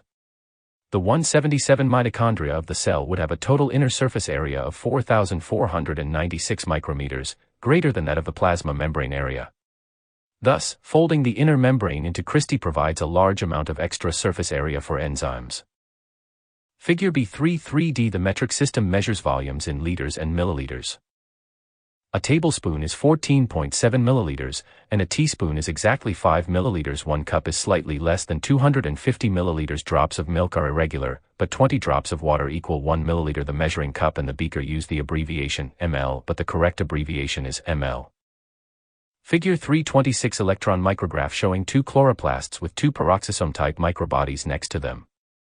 In many plants, photosynthesis is accompanied by a process called photorespiration, in which peroxisomes produce the amino acid glycine. Peroxisomes are involved in detoxifying certain byproducts of photosynthesis and are found closely associated with chloroplasts. In animals, peroxisomes are abundant in liver and kidney cells, where they break down foreign compounds that contaminate our food. Glyoxysomes, which occur only in plants, are involved in converting stored fats into sugars. They are important during the germination of fat-rich, oily seeds such as peanut, sunflower, and coconut. All the previously mentioned, except ribosomes, are organelles composed of membranes. The following are non-membranous organelles. Cytosol. Most of the volume of cytoplasm is a clear substance called cytosol or hyaloplasm. It is mostly water, enzymes, and numerous chemical precursors, intermediates, and products of enzymatic reactions. Within cytosol are free ribosomes, as well as skeletal structures, the microtubules and microfilaments. Microtubules. Microtubules are the most abundant and easily studied of the structural elements of a cell, and they have many functions. They act as a cytoskeleton, holding certain regions of the cell surface back while other parts expand. Without them, cells would be just spheres, but by reinforcing specific areas, cell growth and expansion are directed to weaker areas. In other cases, microtubules assemble into arrays like an antenna which either catch vesicles and guide them to specific sites or cover a region, thereby excluding the vesicles. Finally, microtubules are the means of motility for both organelles and whole cells. The framework that moves chromosomes during division of the nucleus is composed of microtubules, and microtubules can attach to and move whole nuclei, mitochondria, and other organelles. Table 3-8 subunits of the cell. Figure 327 microtubules that are part of a dividing nucleus and are involved in pulling chromosomes to the ends of the cells. Alpha and beta tubulin associate into a dimer called tubulin, and dimers aggregate into a microtubule. When no longer needed, microtubules depolymerize back to the monomers, which are recycled to build other microtubules. Figure 328 microtubules are often located next to the plasma membrane. They may act as a screen that keeps vesicles away from the plasma membrane, or they may pull the plasma membrane away from the cell wall, allowing material to accumulate there. Microtubules are composed of 2 types of protein with a globular tertiary structure, alpha tubulin and beta tubulin. These associate as dimers called tubulin that further crystallize into a straight tubule with a diameter of 20 to 25 nanometers. This is a reversible process. When a microtubule is no longer needed, it depolymerizes back into its component monomers, which disperse into the cytosol until the cell needs to assemble a new microtubule. When microtubules occur as individuals or small clusters, new tubulin dimers are added to or removed from one end automatically. In other instances, microtubules occur in large clusters, often in a highly ordered arrangement, and a small body is usually associated with the orderly production of microtubules. For example, when the nucleus undergoes division, an array of microtubules called the spindle is formed in the middle of the cell, and spindle microtubules push and pull the chromosomes to their proper positions. In all animals and in some fungi and algae, a pair of organelles called centrioles is associated with the formation of the spindle. A centriole is made up of 9 sets of 3 short microtubules. The 9 triplets are held together by fine protein spokes. Centrioles were assumed to be responsible for the organization and polymerization of the spindle microtubules, even though plants never have centrioles. Much more elaborate sets of precisely arranged microtubules occur in cilia and flagella, which appear to be identical except that cilia are short and occur in groups, whereas flagella tend to be much longer and usually occur either singly or in sets of 2 or 4. Both are present on many types of algae and motile fungi, but in plants, only the sperm cells have flagella. In flowering plants and conifers, no cells, not even sperm cells, ever have cilia or flagella. Figure 329. The 2 members of a pair of centrioles are always located perpendicular to each other. Here, one is seen in transverse section, the other in longitudinal section. Each part of a centriole contains a circle of 9 sets of 3 microtubules attached to each other by fine filaments along their sides. Figure 330. Flagella occur on many algal and fungal cells, especially the unicellular organisms. This is the alga Dunaliella. Most cells of multicellular organisms are not flagellated, but their sperm cells are. Figure 331. Cilia and flagella are composed of 2 central single microtubules surrounded by 9 sets of 2 microtubules. The doublets are not merely attached to each other, they actually share tubulin monomers. The outer member of each doublet has 2 short arms. In cross-section, each cilium or flagellum has a 9+2 arrangement. 9 pairs of fused microtubules surround 2 individual microtubules. The outer doublets each have 2 arms composed of the protein dynein, and each doublet is connected to the central pair of microtubules by protein spokes. The dynein arms convert the chemical energy of ATP into kinetic energy and bend, walking along the adjacent microtubule doublet. One set of doublets slides relative to the adjacent set, causing that side of the cilium or flagellum to become shorter and bend the structure. Then, as another set of microtubules slides, the cilium or flagellum bends in a different direction. The result is a powerful beating motion. If the cilia or flagella are on small organisms such as algae, fungi, or protozoans, the organism swims rapidly and gracefully. Cilia and flagella can polymerize and depolymerize rapidly, but they never form autonomously. Each is always associated with a basal body. Basal bodies appear to be identical to centrioles by electron microscopy. It was assumed that basal bodies organize the formation of flagellar microtubules, but recent studies have shown that as a flagellum grows, new monomers of tubulin and dynein are added to the tip, not the base where the basal body is located. The exact relationship between flagella and basal bodies is still not known. Microfilaments. Like microtubules, microfilaments are constructed by the assembly of globular proteins, in this case, just one type, actin. Microfilaments are narrower than microtubules, and they have been implicated in different types of structure and movement. Storage products. Many cells exist in an environment in which resources alternate between abundance and scarcity. To survive times of scarcity, cells must accumulate and store extra nutrients. Most often, the reserves consist of sugars that have been polymerized into starch in amyloplasts or converted into lipids and stored as large oil droplets in oily material like peanuts and sunflower seeds. However, with many other storage products, the function and advantages are not so obvious.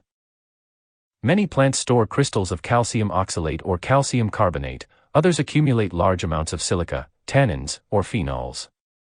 Because plants have no excretory mechanism, numerous waste products must be stored within the cells. Cell wall. Almost all plant cells have a cell wall, only sperm cells of some seed plants lack one. It is often regarded as simply an inert secretion, providing only strength and protection to the protoplasm inside. However, considerable metabolism occurs in the wall, and it should be considered a dynamic, active organelle. The cell wall contains a considerable amount of the polysaccharide cellulose. Adjacent, parallel cellulose molecules crystallize into an extremely strong microfibril 10 to 25 nanometers wide. Numerous microfibrils are wound around the cell, completely covering the plasma membrane. Each cellulose polymer grows only at one end, where a complex of enzymes adds new glucose residues, one molecule at a time. The enzymes are intrinsic proteins of the plasma membrane, and as they add new sugars to the chain, the enzymes float forward in the membrane. New cellulose molecules can be added only on the inner side of the wall, adjacent to the plasma membrane. Figure 332 avocado contains very large numbers of oil bodies. This view was prepared merely by smearing a small amount of ripe avocado fruit on a microscope slide. Virtually every visible thing is an oil body, other organelles are much less abundant. Figure 333 calcium oxalate crystals.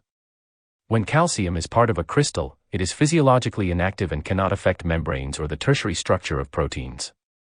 These are cubic crystals in wood. Figure 334. This type of preparation is called a leaf clearing.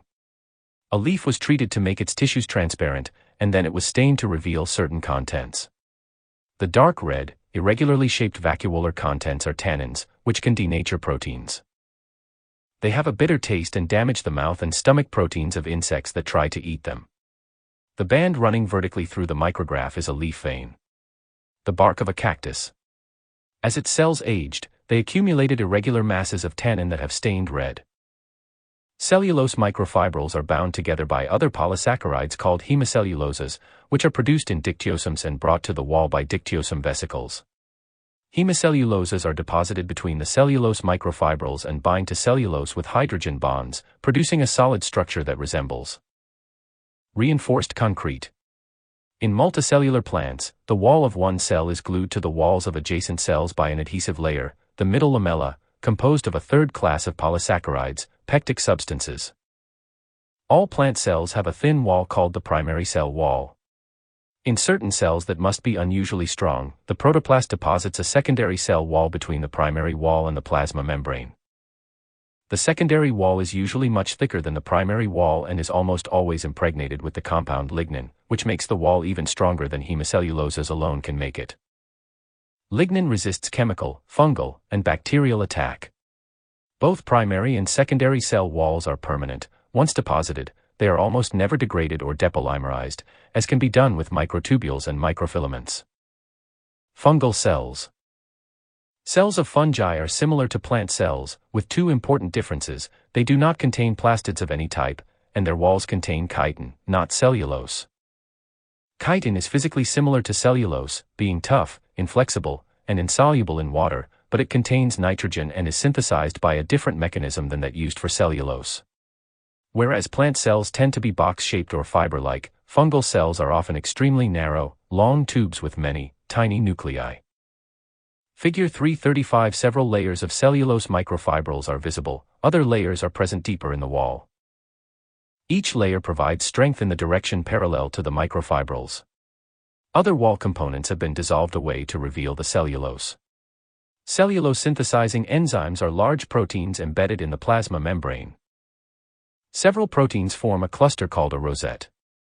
Sugar monomers are absorbed by the enzymes of the membrane interface and then passed across the membrane and polymerized into cellulose on the outer face.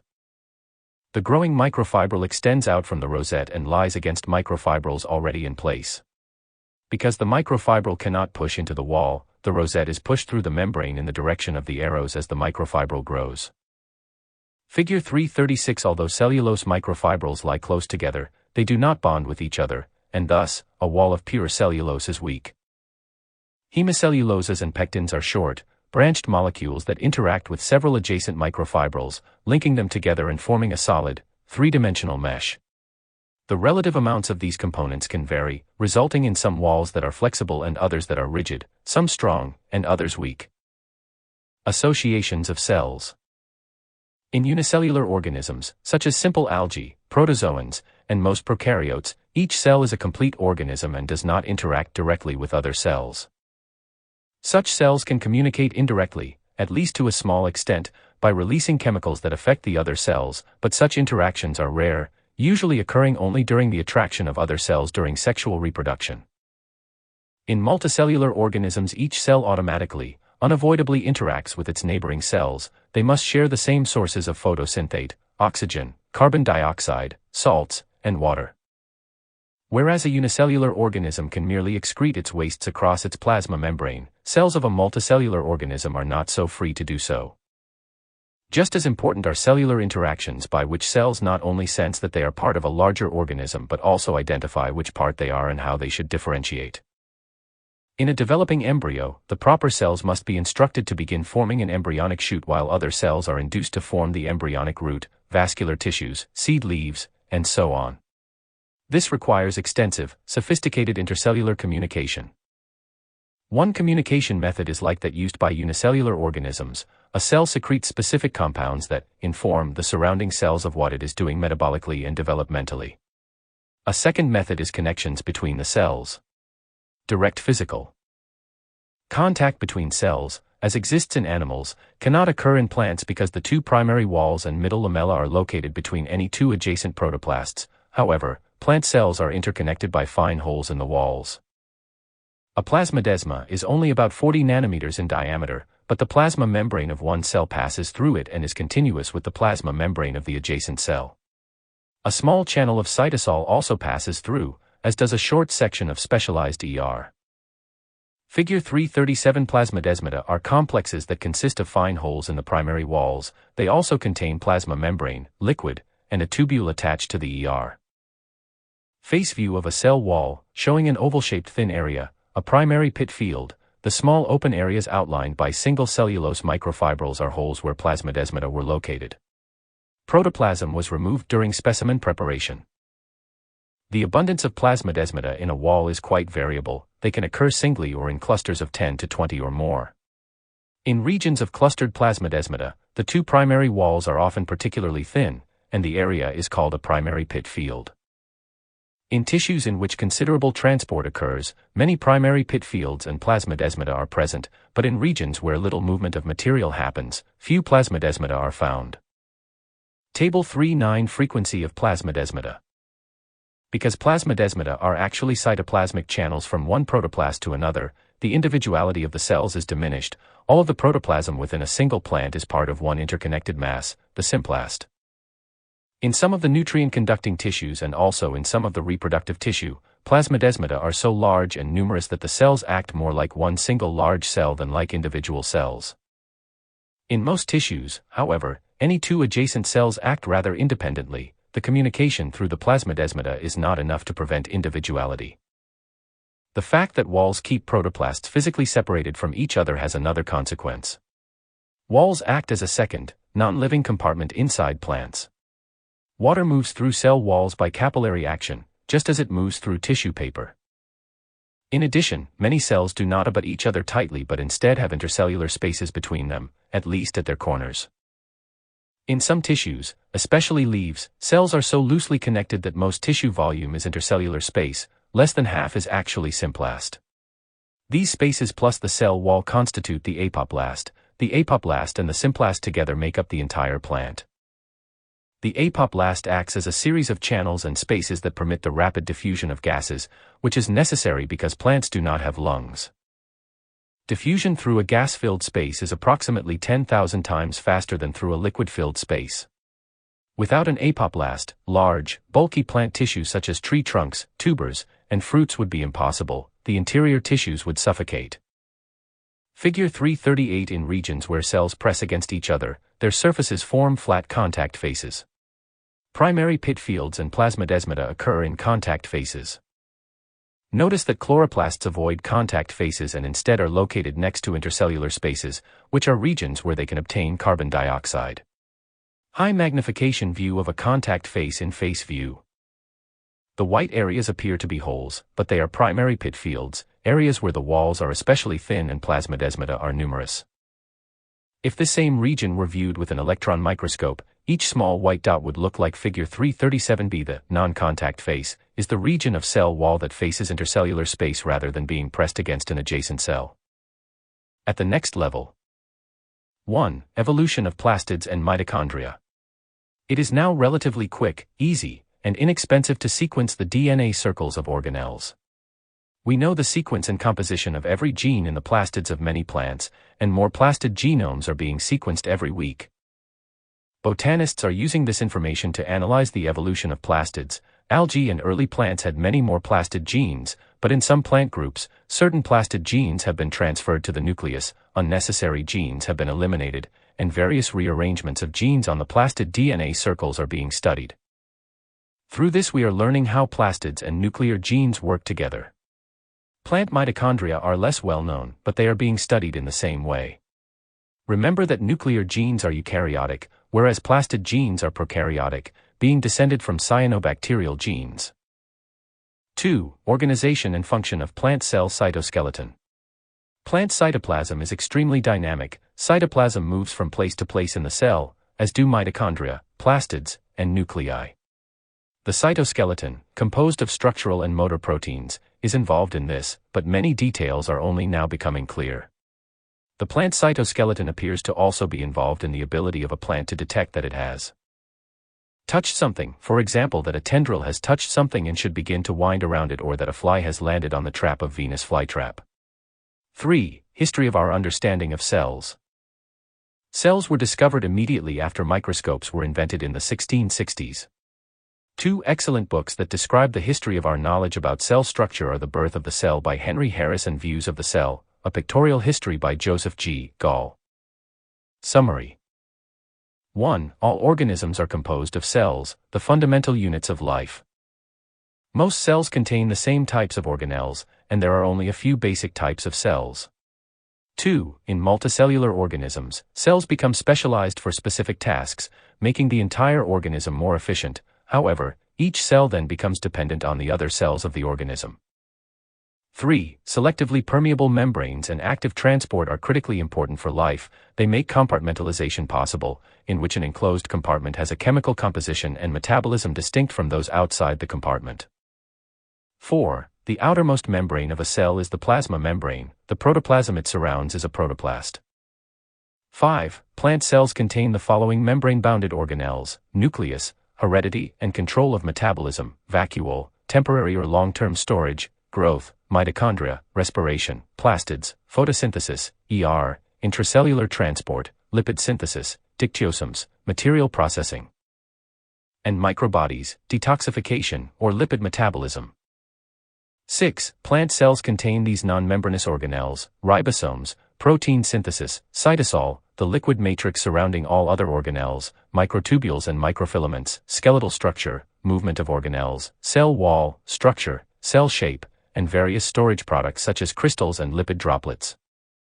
7. Animal cells do not have a cell wall, plastids, glyoxysomes, or a central vacuole. Fungal cells do have a central vacuole, but they have no plastids and their wall is made of chitin, not cellulose. 8. A plant is composed of both its protoplasm and its intercellular spaces and walls. The apoplast can be important for diffusion of air and liquids. Important terms. Apoplast bilayer cell wall centriole chloroplasts. Chromoplast cilia. Compartmentalization cytoplasm cytosol dictyosome endocytosis endoplasmic reticulum eukaryotic exocytosis extrinsic proteins flagella. Fluid mosaic membrane freely permeable membrane glycoproteins Golgi apparatus Golgi body. Impermeable membrane intercellular spaces intrinsic proteins lumen microbodies microfilaments microtubules middle lamella mitochondria molecular pumps nucleolus nucleus organelles plasmidesmata plastids primary pit field prokaryotic ribosomes. Selectively permeable membrane symplast tonoplast. Tubulin vacuoles. Review questions. 1. In plants, each cell consists of a box-like surrounding a mass of which in turn contains its own smaller parts, the 2. In Table 3.1, the size of water-conducting vessel cells in oak are. Each millimeter contains 1,000 micrometers. Approximately how many of these cells could be laid end-to-end in 1 millimeter? Do you think such a cell would be visible if it were placed in your hand? How long are the fiber cells in hemp? How long is this in millimeters? How long is it in centimeters? Could you see one of these cells if it were in your hand? 3. Figure 3.1 is a light micrograph of a leaf cell, and it is typical of what you might see if you were to examine a moss leaf. What two cell structures can you see? 4. The division of labor among various types of cells in plants is important. Examine Table 3.2, and name the cells responsible for the following tasks: A. Collecting solar energy. B. Transporting water. C. Cell division and the production of new protoplasm. D. Water retention. E. Having pigments that attract pollinators. F. Producing poisons that inhibit animals from harming the plants. 5. Stone cells in coconut shells are part of the division of labor in plants. What modifications do they have that make it impossible for them to be dividing and growing cells? 6. All biological membranes are composed of 2 layers of molecules. One of these components occurs as a thin solution only 2 molecules thick. A layer only 2 molecules thick is A. 7. Some of the proteins that are part of a cell's membranes are actually immersed in the membrane. Others are located outside the membrane and merely lie next to it. What are the names of each type? 8. Cell membranes are described as being fluid mosaics. What does that mean? Are all membrane components free to diffuse laterally anywhere within the membrane? 9. What are the 2 basic components of membranes? What are 3 ways that material can move from one side of a membrane to the other? Which method requires the plant to use energy? 10. Pieces of membranes frequently move from one area of a cell to another, but never as just flat patches, only as vesicles. Study Figure 3.9, and then draw examples of endocytosis and exocytosis using different colors for the 2 sides of the membranes. Notice that the black side of the membrane bilayer always touches the blue part of the cell in Figure 3.9. Can you come up with any type of vesicle fusion that would result in the black side of the membrane touching the green part of the cell? 11. Define each of these terms: a freely permeable membrane, an impermeable membrane, and a selectively permeable membrane. During your next exam, you may begin to sweat a solution of sodium, chloride, and water, but not proteins, sugars, or nucleotides. Are the membranes of your sweat gland cells freely permeable, impermeable, or selectively permeable? 12. Circle the correct answer. Plants, animals, fungi, and protists have cells. What is a key feature of eukaryotic cells? 13. The, less frequently called the, is the membrane that completely covers the surface of the protoplasm. It is, and it contains molecular pumps. 14. The nucleus serves as an archive for the organisms, all of which is stored as inside every nucleus. 15. Which organelle functions as storage of both nutrient reserves and waste products? What is the name of its membrane? 16. Which organelle carries out cell respiration? Each of these organelles has 2 membranes, a liquid portion and folded, sheet-like membrane structures. What are the names of these 4 components? 17. Plastids can grow and develop into many different types of structure. What is the name for the plastids that do each of the following? A. Carry out photosynthesis. B. Synthesize lipids and other materials. C. Store starch. D. Contain abundant colored lipids. E. Occur when tissues are grown without light. 18. Which organelle carries out protein synthesis? 19. What is the difference between RER and SER? SER is not very common in plants, but several examples are given in the text. What are they? 20. What is the role of dictyosomes in cell metabolism? What is their forming phase? Their maturing phase? 21. Draw a typical plant cell and include all of the organelles mentioned in this chapter. Most cells have specialized functions and increased proportions of certain organelles. How would you change your drawing if the cell is involved in photosynthesis? Is part of a yellow or orange petal? Secretes protein-rich digestive fluid. Needs a great deal of ATP. Stores starch. Has just grown a great amount. 22. Which of the organelles in question 21 are composed primarily of membranes? What are some of the ways that the membranes participate in the metabolic activities of those organelles? 23. Describe how material is brought to a dictyosome. What happens to material while it is in a dictyosome, and how is it released? What are some of the things that might happen to it after it is released? 24. What are alpha-tubulin and beta-tubulin? When they aggregate, what do they form? What structure in dividing cells is made with this substance? Algal, fungal, and animal cells move with structures made of this.